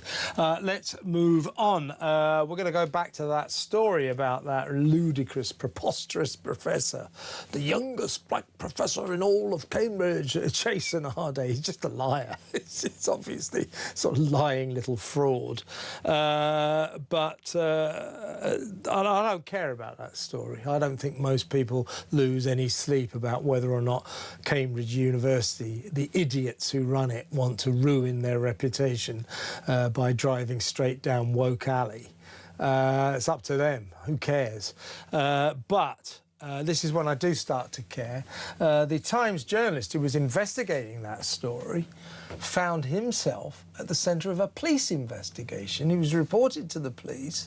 The police informed him he was being investigated for potential criminal harassment and told him to stop asking Jason Harday questions. Well, in a free country, last time I looked, journalists are allowed to ask questions. And if you start shutting that down, you become a police state. You become North Korea. So Scotland Yard, wind your neck in and get real. Let's talk to Reform UK's Police and Crime Commissioner for Leicester, Rupert Matthews. Yeah, Rupert, I'm sure, like me, you share my complete disinterest in whether or not Cambridge University wants to appoint some lying little ludicrous man as a youngest professor and ruin its reputation. I just don't care. The academics, you know, they can pass exams, but so many of them are so stupid it defies belief. So go right ahead, ruin yourselves, don't care. Where I do start to care is the Times journalist investigating this was reported to the police by, we think, Cambridge University, and was informed by Scotland Yard he was being investigated for criminal harassment, and he was ordered by the cops to stop asking Professor Harday questions. You can't tell a journalist not to ask questions in a free country. Scotland Yard seriously overstepping the mark there. Well, there's a number of different things coming into play here, I think. First of all, yes, Cambridge University have made complete fools of themselves. As I understand it, they've hired some very expensive lawyers to deal with this case. And so if the police receive a complaint from very expensive lawyers who they know are likely to pursue something, I can understand why they would have a look at it, see what evidence there is, and so on. I mean, in this instance, it seems absolutely ridiculous. Clearly, a proper newspaper. He's not somebody just. He's from the Times Higher Education. He's a serious journalist. Times Higher Education supplement, no less. I mean, you know, you couldn't get less sensationalist if you tried. Well, that's right. You don't get a lot more serious than the police paused for thought about what was going on here. I tell you what, this is a really bad line, Rupert. We'll try and get you back on a better line, and we'll regroup. We're going to take, what we'll do, folks, we'll take the break. We'll get Rupert back on a better line and discuss this story properly, because you probably noticed his line was breaking up and it was difficult to understand what he was trying to say. So we'll get him back. We'll go to break first. See you in a minute.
Do Reform, however, have a plan to build more prisons? Yeah, 100%. So we will have overseas prisons. We will deport all foreign prisoners to their point of origin. You know, like Labour has done with some, by the way. Do you remember one of them one of an illegal migrant from Ethiopia, they sent him back straight away. Yeah. You know, there was no returns agreement, or they had no problem with that. Why can't that just happen? Why can't that just happen now? So that's one thing we do. So we should free up about 12,000 spaces just doing that.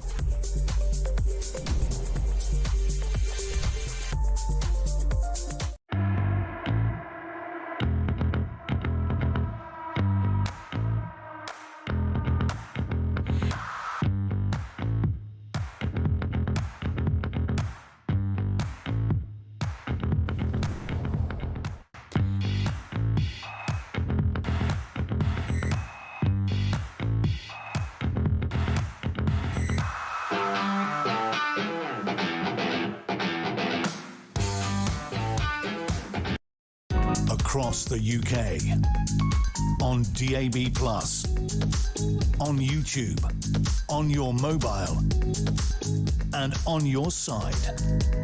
This is Talk. Welcome back. Well, as promised, I think we've got a good line now to the Reform UK Police and Crime Commissioner for Leicester, Rupert Matthews. Hi, Rupert. Yeah. Hi, sorry about that. That's not your fault. It's a glitch. Might have been us, but anyway, that's much better. So we were both agreeing that I think, and I speak for most people in Britain, I couldn't give a damn if Cambridge University wanted to make complete fools of themselves, making this young guy, Jason Arday, the youngest black professor. I mean, he's quite clearly a fantasist. You know, he said he claimed to have run 600 miles in 6 days. Turns out now he claimed to have written a book, which he hadn't written a book. Also, he took his PhD, he said, 2 weeks after brain surgery because he had a brain tumour. None of this can be substantiated. He's a joke. He's an utter joke.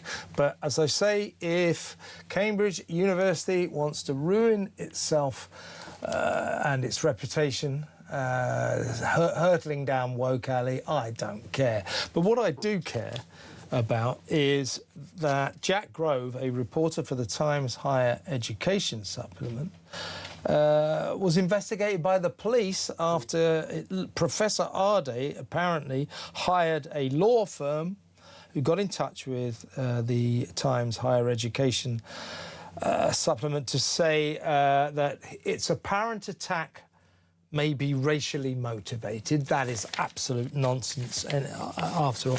Also reported the reporter Jack Grove to the police, and the police investigated him for criminal harassment. Now, this is a journalist doing his job. And I think it's rather sinister that Scotland Yard actually embarked on this investigation. We have to allow journalists... They told him to stop asking Professor Arday questions. You can't tell a reporter to stop asking people questions unless you live in North Korea. This is rather worrying, isn't it? Yeah, well, you know, the police receive a lot of complaints about harassment and stalking and so on. It's quite right they should at least look at it, because some of these cases are particularly nasty. But, of course, accusations of racism are usually the opening salvo from lawyers or from people under attack, and you must always treat that with a degree of caution. But I think once the police realised they were dealing with a serious journalist from a serious publication, that should have given them pause for thought. If they were just dealing with some keyboard warrior tapping away out articles on the internet, then maybe they should have taken it a little bit further. But you're quite right. A serious journalist from a serious publication should be allowed to ask any questions that they like and to write articles on the back of any answers they do or do not get. I mean, I know, of course, the police, quite rightly, will try and preempt any legal action by having a quiet word with somebody and saying, look, do you really want to do this? Are you really serious about this? Wouldn't it be better if you dropped it? But again, we're dealing with a serious journalist at a serious publication. And I think in those instances, you're right. We live in a free country. A free press is a really important feature of a free country. Journalists should be able to ask what they like. They should be able to publish what they like, and for the police to try and stop that, I'd have said was just going a bit far in this case. Though, of course, I haven't seen all the ins and outs of it, so it would be wrong to comment specifically, but I think the police need to be really careful when they try and stop a journalist investigating something. Totally right, and they shouldn't be telling him not to ask any more questions. He was asking, asking lots of questions of the so-called Professor Jason Arday, because... And of course, as it turns out, he was asking the right questions. Yeah. As well. I mean, Arday claims to have written a book called Being Young, Black and Male, Challenging the Dominant Discourse. He may have written it, but it was never published. He also claimed to have taken his PhD 2 weeks after brain surgery. It turns out that much of his PhD thesis is thought to have been plagiarised. He claimed to have run 600 miles in 6 days to raise millions of pounds for charity. He also, the most hilarious claim he made is that he was in that rather good series, you know, 7 Up, you know, the series about those kids who were first way back in the 70s, was it late 60s, and once every 10 years they go back and sort of track their lives. Well, Jason Arday said he was in it, which would have been a bit difficult because that series started 2 decades before he was born in 1985. So this guy is clearly a total fantasist.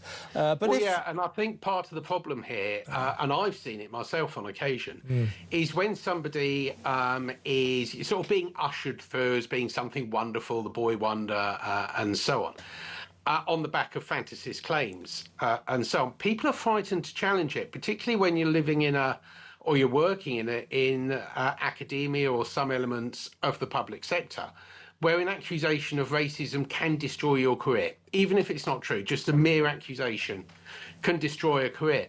And so for someone to go up and challenge someone like Professor Arday takes a lot of courage. And what is wrong is the system which allow these characters to get away with it, and that is absolutely wrong. And one last thing that really worries me about this saga, as I say, I don't care about Cambridge University. If they want to be stupid, be stupid. There's nothing more stupid than a stupid academic. You know, the ability to pass exams and give lectures doesn't necessarily make you clever, trust me.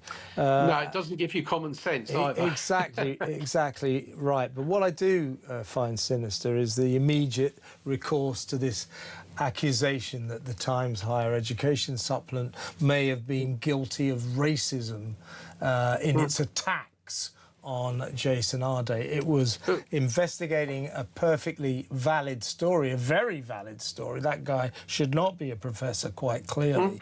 But to start saying, well, this is due to racism, racism is, if you like, it's a default accusation, and it works so often and it works so well that if you are from an ethnic minority and you have sort of chanced your arm, maybe not even deliberate fraud, but you said something that you know isn't entirely accurate, it is very often the go-to accusation, because these characters know that when they're in the public sector or if they're in academia, very often the mere hint of racism will be enough to make your critics back off, and that's the fault of the system.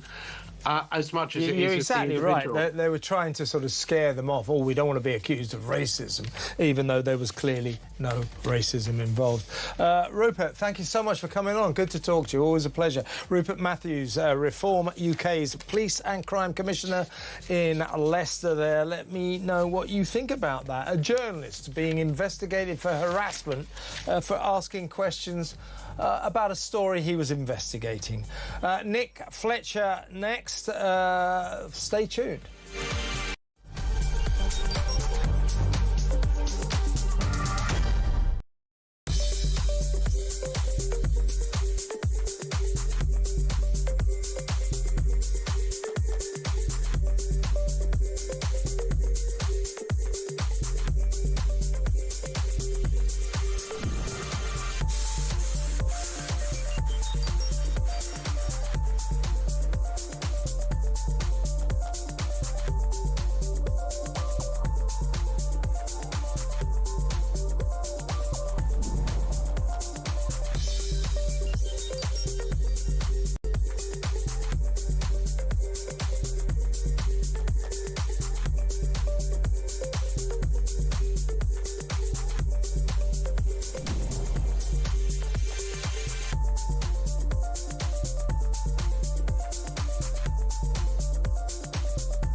across the UK.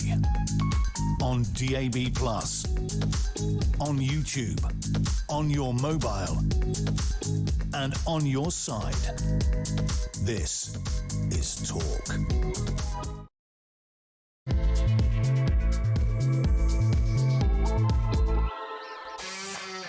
Welcome back. Famous author Linda LaPlante. She's 83 now. She's the creator of Prime Suspect. She's just been banned from driving for 6 months for 3 speeding offences. I suppose you're just trying not to get done 3 times. But all 3 of those offences were for things like 24 miles an hour, 26 miles an hour. So in other words, she's fallen victim to the tyranny of the 20-mile-an-hour speed limit. They keep telling us this is for safety reasons. I think it's just to make life difficult for motorists. Motorists seem to be the most beleaguered species in the country these days. Now, at 83, without a licence, she says she feels she'll have to give up her writing career. And she won't be able to take her beloved dog for a walk because that's why she kept getting done for speeding. She was driving her dog to a local park or a common area to take her hound for a stroll. So she says, if I can't drive there, you know, I might have to get that dog rehomed, and that would break my heart, and I just wouldn't have the will to carry on writing either. Now, you know, the point is, you know, if you break that speed limit 3 times, you know, arguably you've been a bit careless. But we need to discuss the 20-mile-an-hour speed limit. It is a tyranny, isn't it? It's ridiculous. You know, an old woman, 83-year-old woman, just been banned from driving for 3 speeding offences. All of them were for less than 30 miles an hour. If it's less than 30 miles an hour, that's not speeding, is it? You know. I just think this is wrong. We'll talk about that in just a little while. First up, though, let's go through some of the big stories of the day with former Conservative MP Nick Fletcher. Welcome, Nick. Hello there. Good to have you on the show. Let me start off with this. I've just had a guy called Tim McNally on the show. He's from the village of Piddington. They're calling themselves Piddington, the village that roared. They're going to declare themselves an independent nation because they've been desperately trying to persuade the government or to campaign against the government, setting up just down the road from them a camp, a billet for 1,250 young male migrants, asylum seekers. The village has 350 people live there. There are 46 children in this village. It really is. If you look at it, it's a classic picture postcard English village. Pub and a church and steeple and fields in the background. Lovely little place. 350 people, 46 children, 1,250 migrants about to be foisted upon them. And Tim McNally told me, he said we cannot seem to get the government to speak to us, to talk to us at all. Meanwhile, you've got a Prime Minister who, when asked about the migrant crisis, said nothing to see here. Our plan to stop the boats is clearly working. It clearly isn't working. Then he buggered off on holiday. This is a problem, isn't it? And Tim McNally, he's the chairman of the parish council there. He's a very redoubtable man. He said, I see this as more than the battle for Piddington. I see it as a battle for Britain. This country is getting infested with this sort of thing. More and more encampments, houses of multiple occupation, hotels, disused army bases, air bases, more and more, thousands and thousands and thousands of these migrants who come across the channel illegally. We have a government saying, oh, nothing, we've got it under control. They're not doing anything to stop this. They are just working out ways to facilitate this increasing, escalating invasion of illegal migrants. That's their policy, to facilitate it, not to stop it. That's a disgrace, isn't it? It is, and the only thing to do is to deport these people straight away. The problem that the government got is that If they don't house these people, then they end up on the streets. If they end up on the streets, then we can end up with them walking into these villages and there's no control over them whatsoever. And that's no excuse for this government. I'm not giving them an excuse. These people need deporting the minute that they land on our shores. I said it the last time I was on your show. The minute they land, we need to helicopter them straight back and put them straight back on the shore that they came from. And it will cause problems, but we cannot allow this to happen. And for anybody listening to this show who thinks that's harsh, what's happening at that village that you've just been spoken about can happen to any village in this country. And just because it's not happening to you at this moment in time doesn't mean to say that next week it won't happen to you. And we all need to shout from the rooftops at this government to get them to do something. And our Prime Minister going on holiday within a fortnight of him becoming the Prime Minister, to me, is absolutely disgraceful. When you take that job on and the country's in the state that it's in, then you cannot go on holiday. It's an absolute joke. He needs to get back here, he needs to sort this crisis out, and he needs to make sure that these people are deported immediately. And that's all those that are already in these hotels and these HMOs and all these different camps, because it's not fair to the English taxpayer. It's not on, it's not right, and it needs to stop. After Ceuta last week, where 60,000 African migrants stormed effectively into Europe, 82,000 people live in Ceuta, 60,000 migrants, almost as one, stormed across the border. Terrible scene. It was a terrible scene, but in fairness to the Spanish, they got rid of about 48,000 of them in one day, and I think there's now only a few hundred stragglers. So in light of this very swift evacuation of these illegal migrants, Shabana Mahmood, our Home Secretary, was asked, well, why can't you do that with some of our migrants? Why can't we immediately evacuate them, get them back, as you were suggesting, Nick, to whence they came? And she said, well, you see, it's a bit more complicated than that. We have to process their asylum applications. We've got to change this attitude, haven't we? It's pathetic, isn't it? It's pathetic.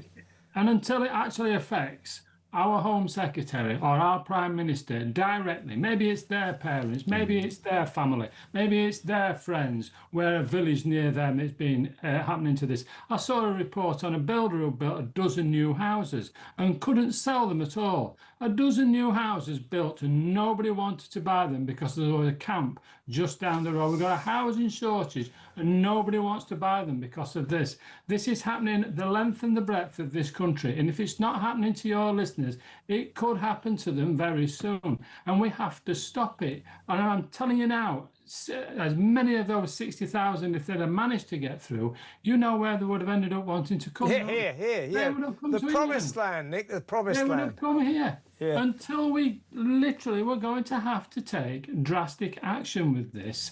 It has to happen, because if it doesn't, well, in 5 years' time, goodness knows where we will be. Absolutely right, Nick. I couldn't agree with you more. Let's talk about the scandalous prison early release scheme.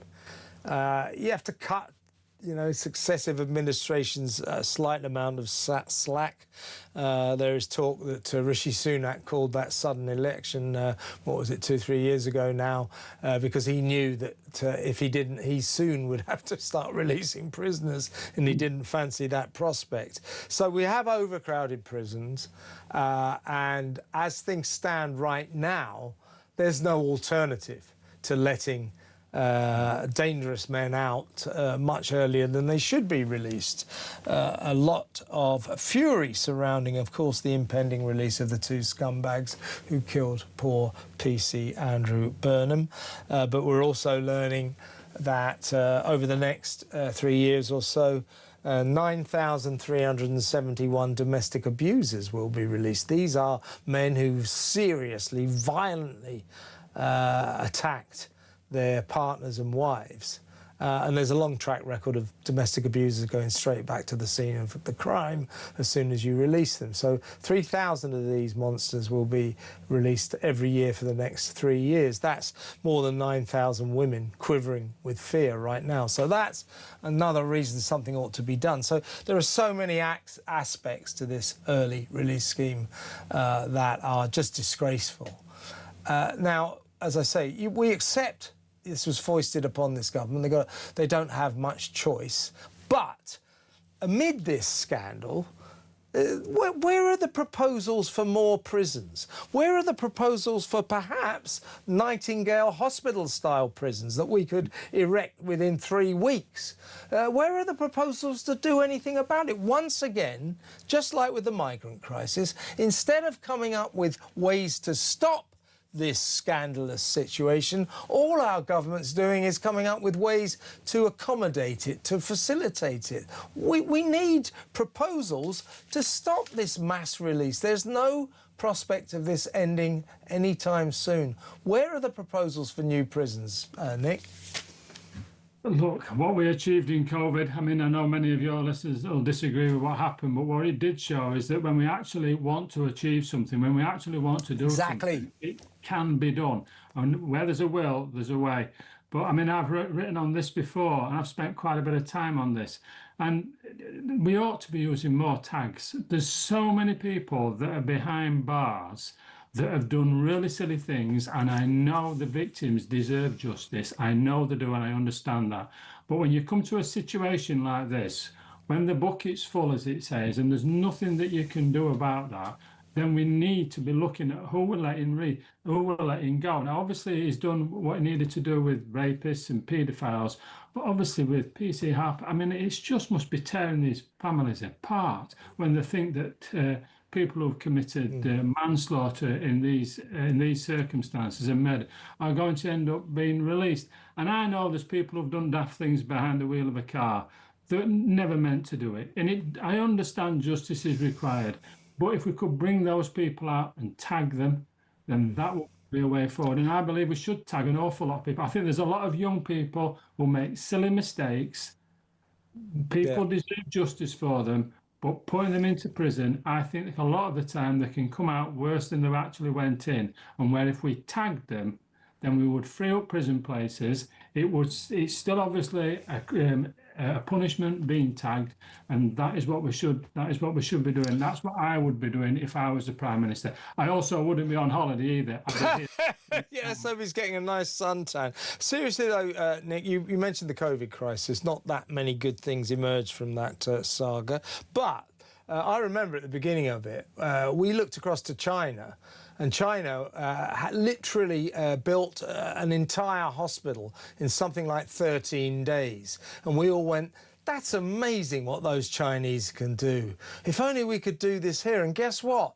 Turned out we could do it. We built, I think it was 3 Nightingale hospitals in less than 3 weeks. We can do it. So why don't they propose that we do a Nightingale prison system and build some prisons that are double quick? Because, you know, the point is 99.9% of prisoners don't want to escape. They just want to serve their sentence. So you don't have to build Colditzes with barbed wire and watchtowers and all of that. You just have to build a penitentiary to put them in. Why don't they do it? We have open prisons, and they are literally that, open prisons. Yeah. There's young men who are going out to work every day, working in the community, working in different businesses. I help with that too. And they go to work in the morning at 8 o'clock. They come back to the prison at 5 o'clock at night. That's what they do. And yeah, I mean, and this is what we need. These prisons there, these people there, they could be tagged. I'm sure they could be tagged.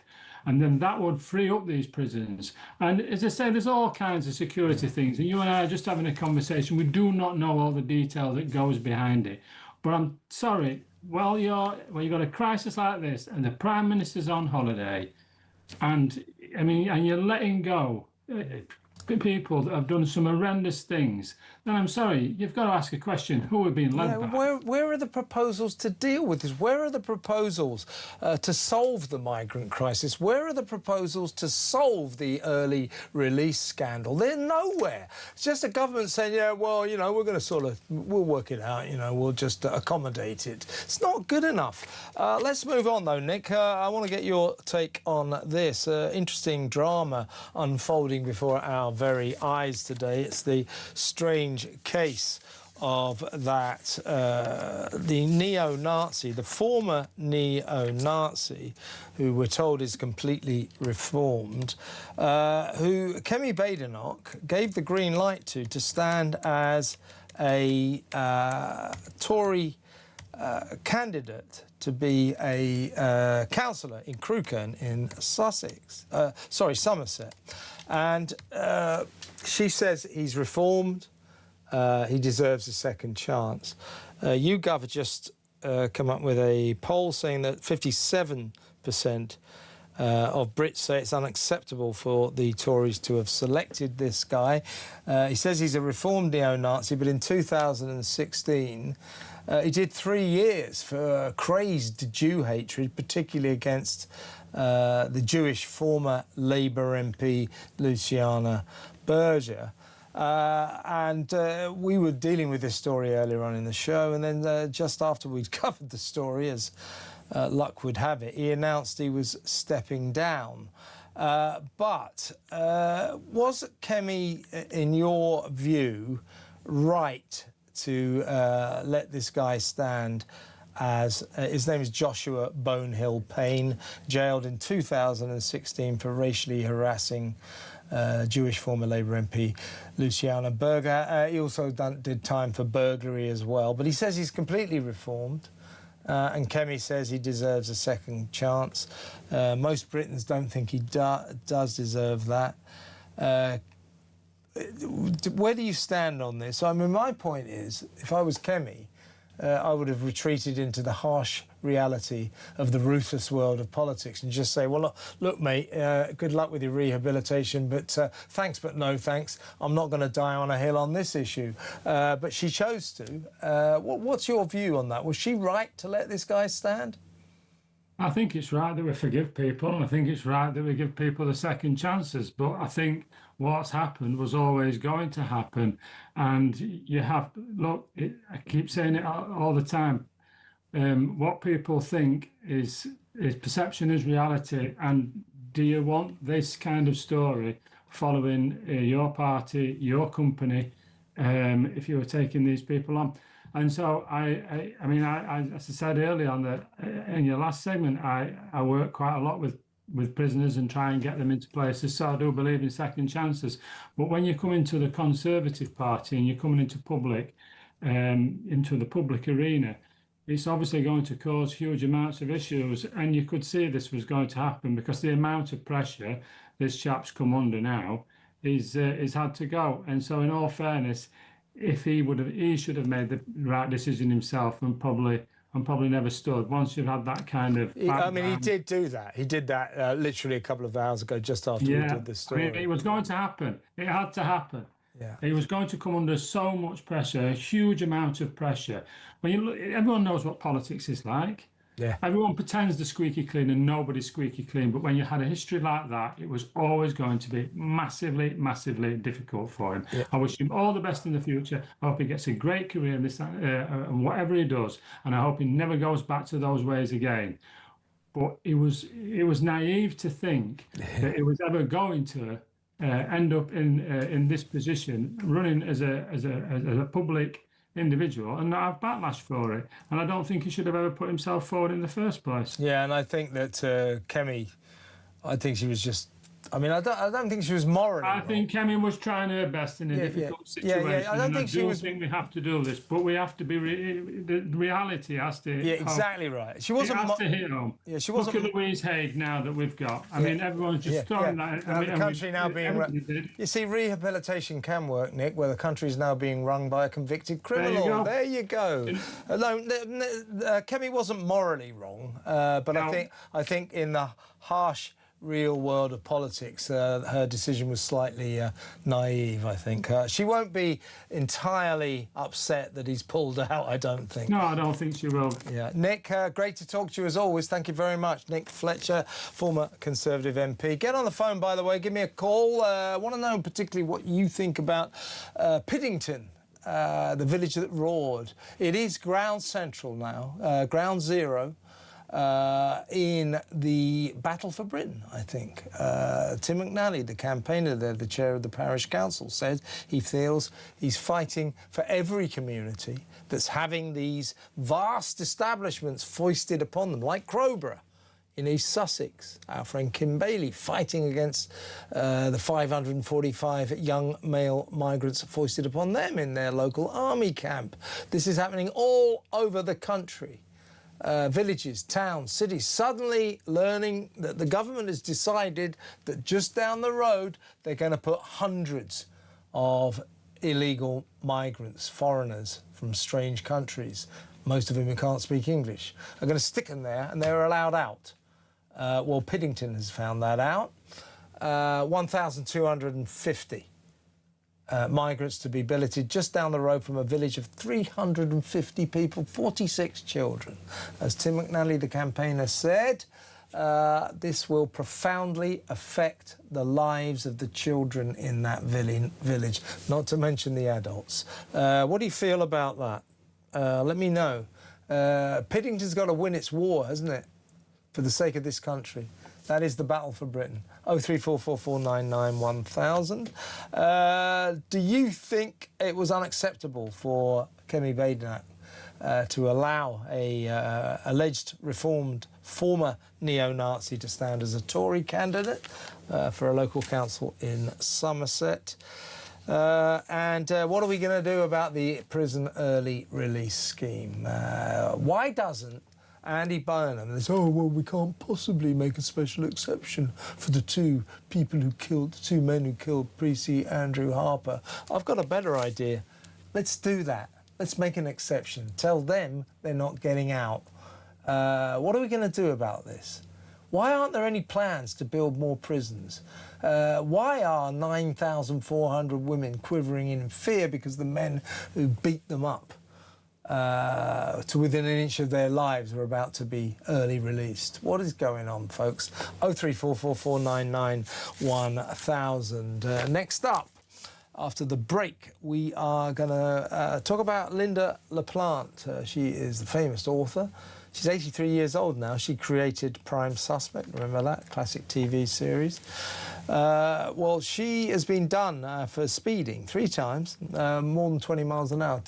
So she's a victim of the tyranny of the 20-mile-an-hour speed limit. You know, 3 times she's been done for speeding, all of them doing less than 30 miles an hour. How can less than 30 miles an hour be speeding? What's going on? This is just an assault on motorists, isn't it? We'll talk about that next. Stay tuned.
Do Reform, however, have a plan to build more prisons? Yeah, 100%. So we will have overseas prisons. We will deport all foreign prisoners to their point of origin. You know, like Labour has done with some, by the way. Do you remember one of them one illegal migrant from Ethiopia, they sent him back straight away. Yeah. You know, there was no returns agreement, or they had no problem with that. Why can't that just happen? Why can't that just happen now? So that's one thing we do. So we free up about 12,000 spaces just doing that.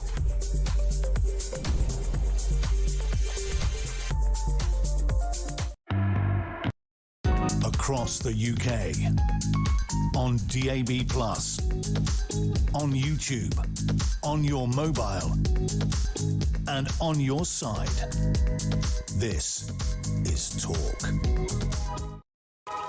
Poor old Linda Lepant, the brilliant creator of the classic crime series Prime Suspect, brilliant writer. She's 83 years old now. She's just been banned from driving for 6 months. She got done 3 times for doing more than 20 miles an hour. This was on a little journey in the morning to the parkland to take her dog for a walk. She lives down in Kingston near the River Thames. You know, 3 times she should have been a bit more careful, clearly. But I object to people being banned from driving for speeding when they were driving at less than 30 miles an hour. That's not speeding. That is crazy. That is a tyranny, I believe. Let's find out what my next guest thinks. He is the excellent founder of Fair Fuel UK, a campaigner on motoring issues generally. Howard Cox. Welcome, Howard. Hello, Kevin. How are you keeping? I'm OK. Good to have you on the show, mate. Yeah, I think the 20-mile-an-hour speed limit is a tyranny. Poor old Linda Lepant, 3 times. You know, she should have been more careful. There's no doubt about that. But I just reject the notion that somebody doing 24 miles an hour is speeding. Anything less than 30 miles an hour, that's not speeding. This is a tyranny. And for older people, I think it's a problem, like Linda. What are your thoughts, Howard? Well, I'm an older people, mate. So I should have said, yeah. Thanks, Kev. It's obscene. It's ridiculous. We're in a situation now where 1/6 of our roads, that's 40,000 miles of our road, are 20-mile-an-hour limits, especially in Wales. And, you know, and what they're achieving at the moment is just yet another way to milk, you know, the poor old cash cow, the motorist, £50 million a year in fines and penalties for driving in excess of 20 mile an hour. And less than 30 mile an hour. And that doesn't go to local authorities, that money. It goes straight to the Treasury. That's the obscenity of this. That proves the point. This is not helping improving our road usership and safety aspect. And Linda Lepant, bless her, she's 83 years of age. Her life is her dog, and she just lost one dog. She was taking her other dog. Those are the sorts of things that matter to them. And the magistrate, I'm amazed that it wouldn't affect her too detrimentally. So she's going to be banned for 6 months and fined £3,300. It's obscene. That's ridiculous, the point of view. And she make the point, Linda Lepant, in her testimony, which is, and I see it all the time, I'm sure you do as well, Kevin, is cyclists going faster than 20 miles. Yeah, let's just have a look at the speeds that she was convicted of. 3 times, as I say, you know, old Linda probably should have been a bit more careful. I mean, despite the outrageousness of this law, it is there, so you have to be careful. I know this from driving down the North Circular, where I'm always getting done for speeding. It's my hobby. But seriously, 3 times, she admitted driving at 24 miles an hour. Ooh, that's dangerous, isn't it? 25 miles an hour. Oh, my God. And then, this one will shock you, the 3rd time she was done for driving at the breakneck speed of 26 miles an hour. This is a terrible tyranny. This is ridiculous, isn't it? Absolutely. And interestingly, the government, their own road safety group within the Ministry of Transport, have shown that it's not speeding is responsible for most accidents. It's bad driving and dangerous driving. That's what we should be careful. If she was driving dangerously, fine. If she's done extreme, she might have been doing 12 mile an hour, and I think that's bloody dangerous, going too bloody slow. Yeah, that's true. Yeah, no, on a serious note, that's the point. And even the University of Belfast have proven that by reducing speed limits to 20 mile an hour hasn't shown a significant lowering of in terms of people dying, dangerous accidents, and people being impacted badly. So this is purely a cash grab, and that is what it is. It's a cash grab. Yeah, as you say, apart from getting banned for 6 months, something that has devastated her, by the way, because she wants to take her dog Hugo out for a walk. She has to drive Hugo to the local park. Also, she feels so shattered by this. She thinks she's going to have to give up her writing career, which is a terrible shame. But as you say, apart from the ban, £3,300 fine for driving at, let's go through that again, 24 miles an hour, 25 miles an hour, 26 miles an hour. They always tell you, the anti-motoring gang, the reason for the 20 mile an hour limit is because of safety reasons, because it's been proven that the number of accidents is dramatically reduced by this speed limit. It hasn't been proven at all, has it? Well, that's one issue. You're dead right, Kevin. But the other big one, of course, is that if you drive that, you've got high revs on the car to keep it in the gear.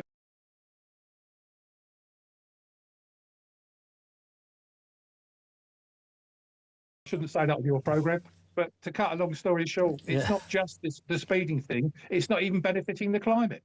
Well, of course not, no. But, I just think we've got to do something about this. I know you campaign tirelessly for this sort of thing, Howard, and keep up the good work, but this is just oppressive. This is oppressive. And as you say, I tried to keep to the 20 mile an hour limit the other day. All these cars just overtook me and all giving me the finger as they went past. So there are all sorts of aspects to this that make it absurd. It's absurd. Most people do not observe the 20 mile an hour limit. They try to get round it because it is so ridiculous. And sympathy for poor old Linda. This is just not fair. It's not fair. Howard, great to have you on the show as always. Thank you so much. Howard Cox, the excellent founder of Fair Fuel UK Limited. Let me know what you think. Have you been done? So many people have been done. I don't often get done for speeding, surprisingly. One of the few laws I don't break. That's a joke. But I, like so many people, I've always been a pretty good driver with a clean record. Suddenly I've got all these speeding offences, and so have so many other people. Fine after fine after fine because they had the temerity to drive at slightly more than 20 miles an hour. It's a cash grab, isn't it? Your thoughts? Is the 20 mile an hour speed limit a tyranny? Tyranny for motorists. Let me know. 03444991000. Going to take your calls when we come back after this break. Stay where you are.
across the UK. On DAB+, on YouTube, on your mobile, and on your side. This is Talk.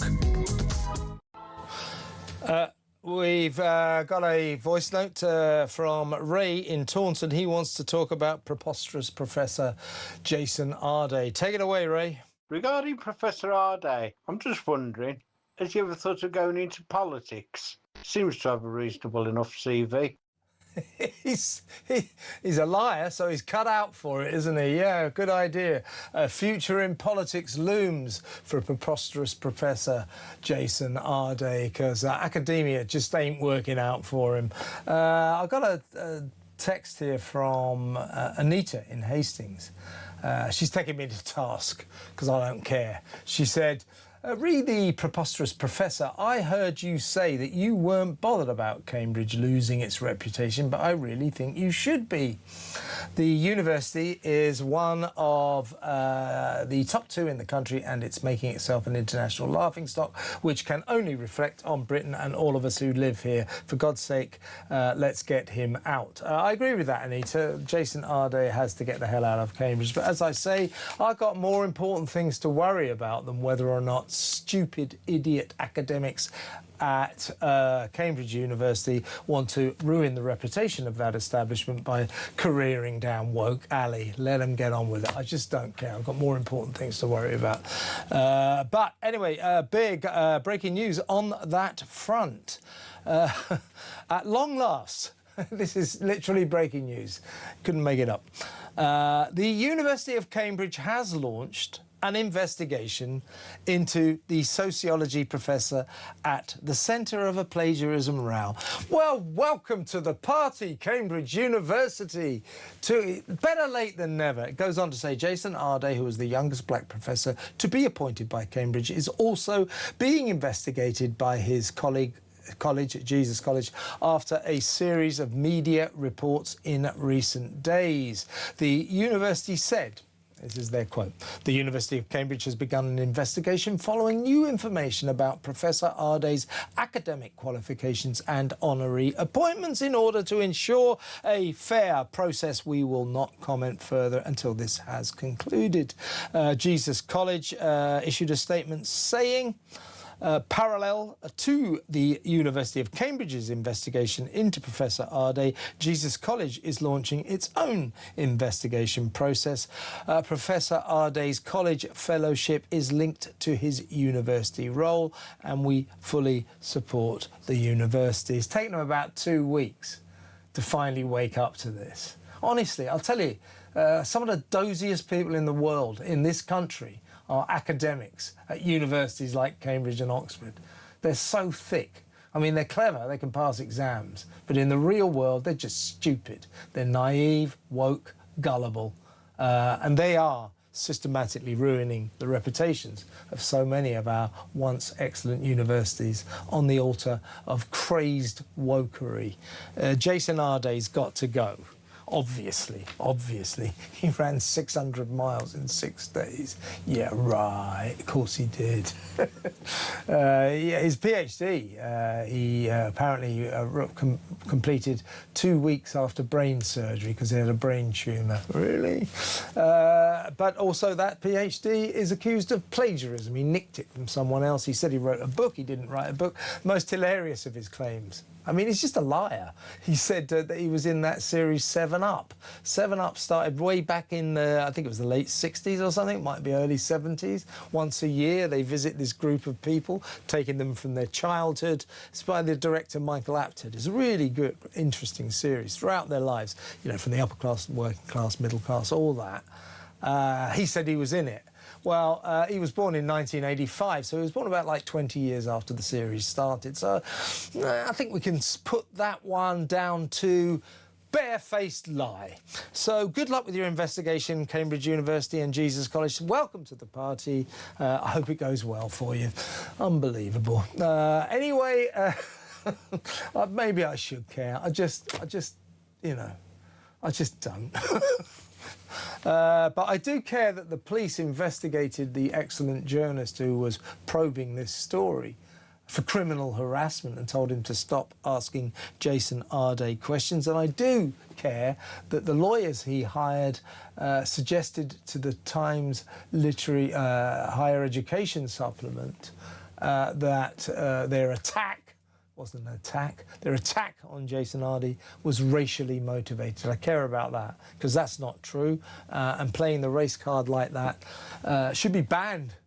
Let alone discouraged. Outrageous. Let me know what you think. 03444991000. Got time to take a couple of calls before the break. Let's go to Kay in Braintree.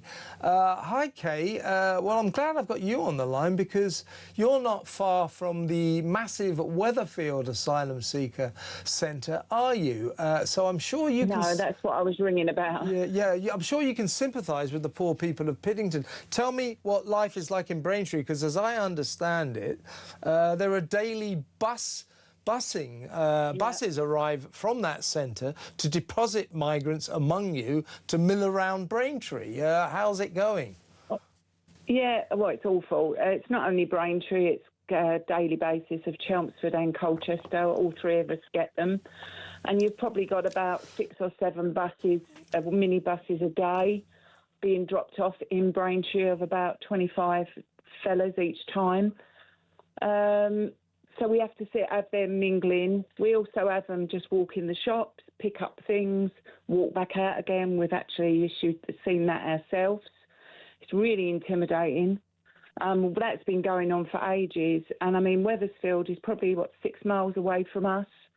I don't know I have spoken to an elderly gentleman that lives in Wethersfield, and for them it's awful, absolutely awful. They haven't got a bus service themselves, but there's one laid on for the migrants.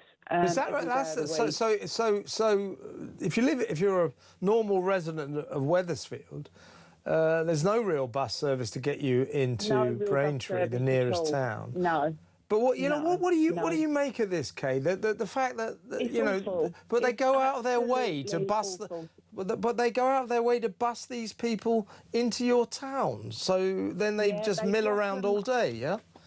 Yeah, they drop them in either at the bus station or they drop them just at the other side of the little town. It's only a one-way system. Mm-hmm. The other thing that's also happened is every Thursday up to a little while ago, the local church, Salvation Army Church in town, used to give the elderly a hot meal and tea and coffee on a Thursday. Yep. That doesn't happen anymore because it's taken over by the immigrants every Thursday. Really? So they get there. My God.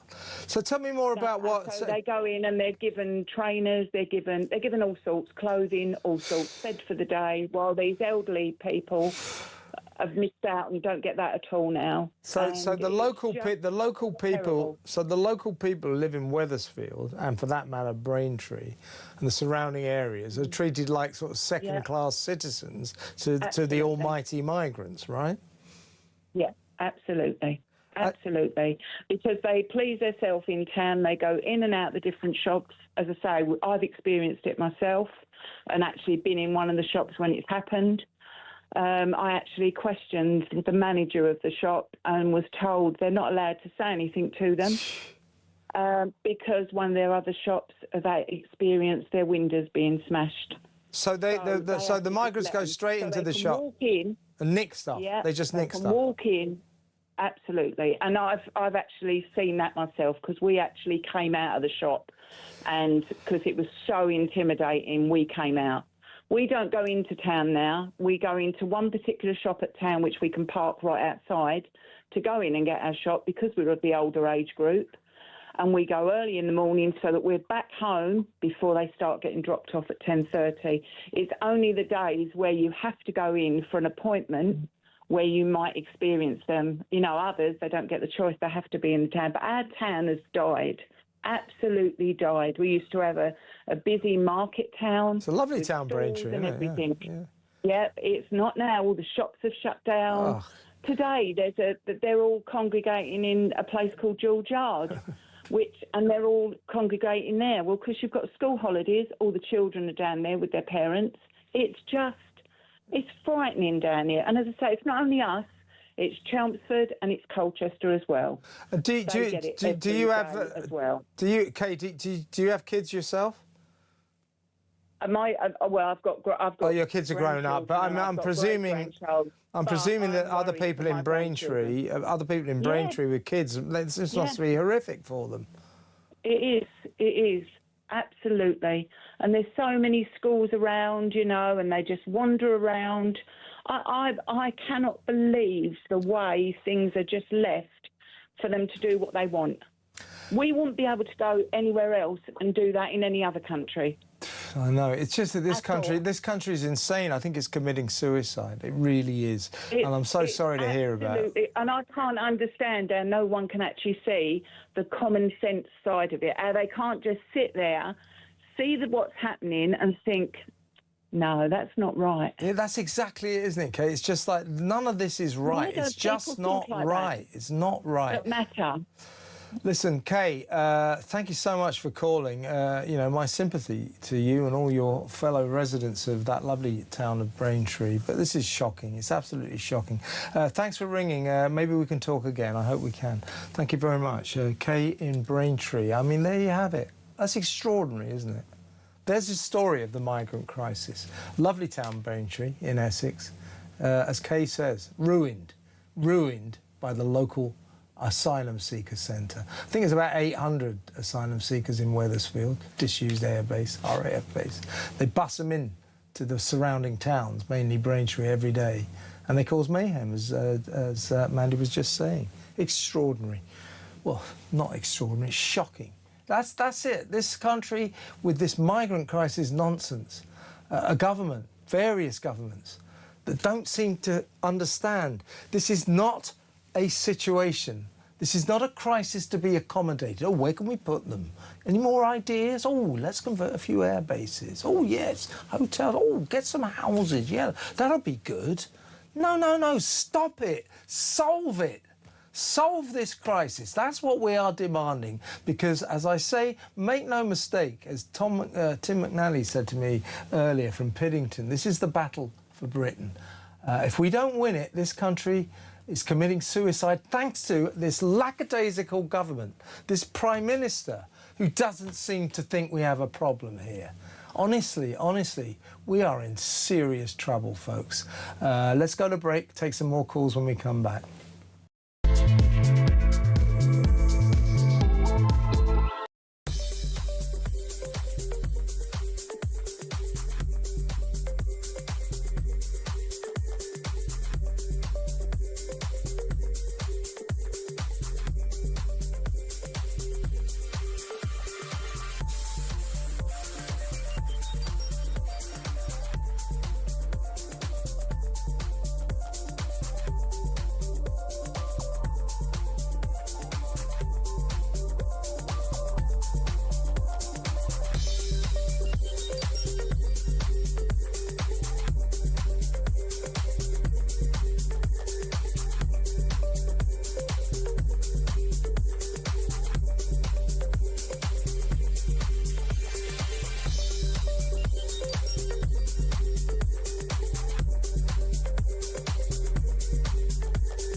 Do Reform, however, have a plan to build more prisons? Yeah, 100%. So we will have overseas prisons. We will deport all foreign prisoners to their point of origin. You know, like Labour has done with some, by the way. Do you remember one of them one illegal migrant from Ethiopia, they sent him back straight away. Yeah. You know, there was no returns agreement, or they had no problem with that. Why can't that just happen? Why can't that just happen now? So that's one thing we do. So we free up about 12,000 spaces just doing that.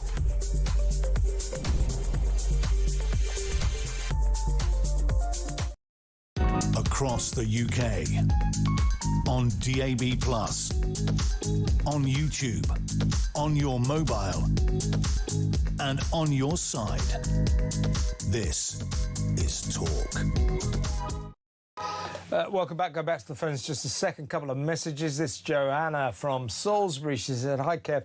Piddington Bicester is planned to hold up to 1,250 single adult male asylum seekers and operate for a minimum of 10 years. Where's the ambition in that? Oh, we're going to keep this camp open for 10 years. So no plans to stop the migrant crisis or solve it. Just to open these camps for the next 10 years. Great, isn't it? Then Joanna says, I thought they were sorting this out. No, Joanna, they're protesting against it. As things stand, it's going to happen. It's going to ruin that village. Natasha says, the more we hear about Crowborough and Piddington shows that this so-called government simply don't fulfil their first duty to the British citizens, which is to keep them safe. Yeah, good point. What the hell is going on? They have completely abandoned their responsibilities, so are not a legitimate government. Don't worry, Natasha, there's going to be a shiny new social care system. Oh, goody. And Jackie says that she thinks Kemi Badenoch allowing that reformed former neo-Nazi to stand as a Tory candidate, she says, Jackie says, I think this is a publicity stunt by Kemi. Because we're all talking about it. Yeah, but not in a good way for Kemi. So if it was a publicity stunt, Jackie, it was a very poor one. Let's go back to the phones. Let's talk to Mandy in Felixstowe. Hi, Mandy. Hi, Kev. Hope you're okay. Right. Early release? Oh, my God. Do you remember the last time it was all done? They did say there wasn't enough tags to go round and people being let out without the tags. You see, well, I had Nick Fletcher on earlier, who I've got a lot of time for, but he seems to have a great faith in electronic tags.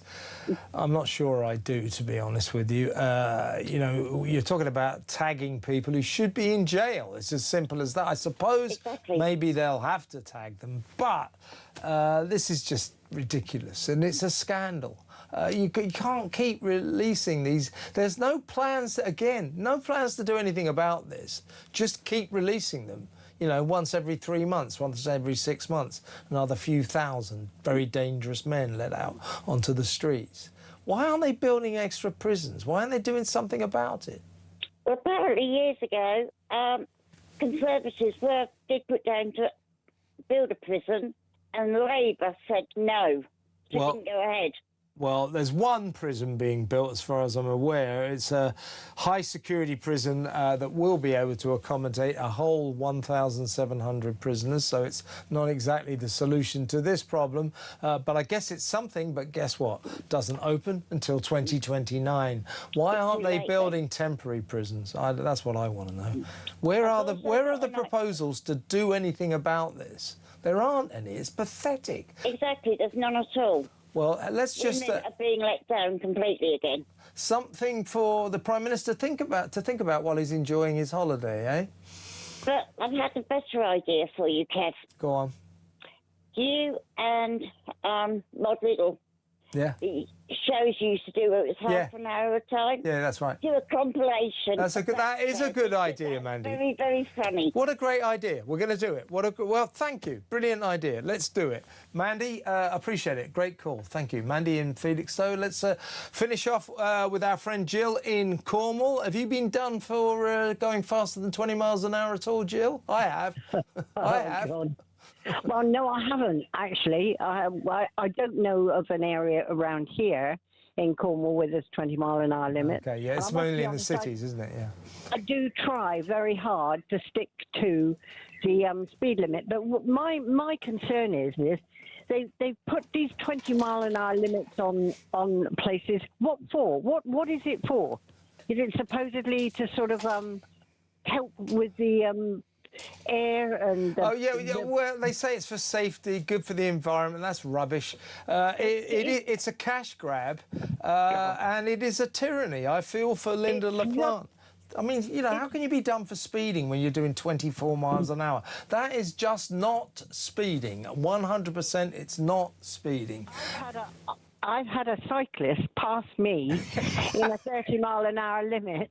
He cycled past me in a 30-mile-an-hour limit. And my concern is that driving at 20 mile an hour, not everyone is driving automatic cars. And people with gearboxes... Yeah, that's right. There's a lot of gear changing to do. You're exactly right. Lower gears give off more fumes, more smells. They are not good. It's not for the environment. It's not for the environment, nor is it for safety. It's a cash grab, Jill, and it's a tyranny. Listen, Jill, got to go, but great call as always. Good to talk to you, Jill in Cornwall. Well, he's just cleared up the mess in the studio. Peter Cardwell's in here. He's just sort of poured a whole can of Coke and ice everywhere. That's one way of describing how I take over from your show, Kevin. But yes, I have managed to spill some Diet Coke. Very good, by the way. Very good. You've got to clear up this mess. You've got a lot of work to do, I'll tell you. I've managed to spill some Diet Coke, but it's all cleared up now. All is well. Good. What are you doing? What are you doing? Busy show ahead. Well, Jason Arday, I don't know about you, Kev. This is one of the craziest stories I've ever come across. All these apparent falsehoods. He's been, and also the police. He's a liar.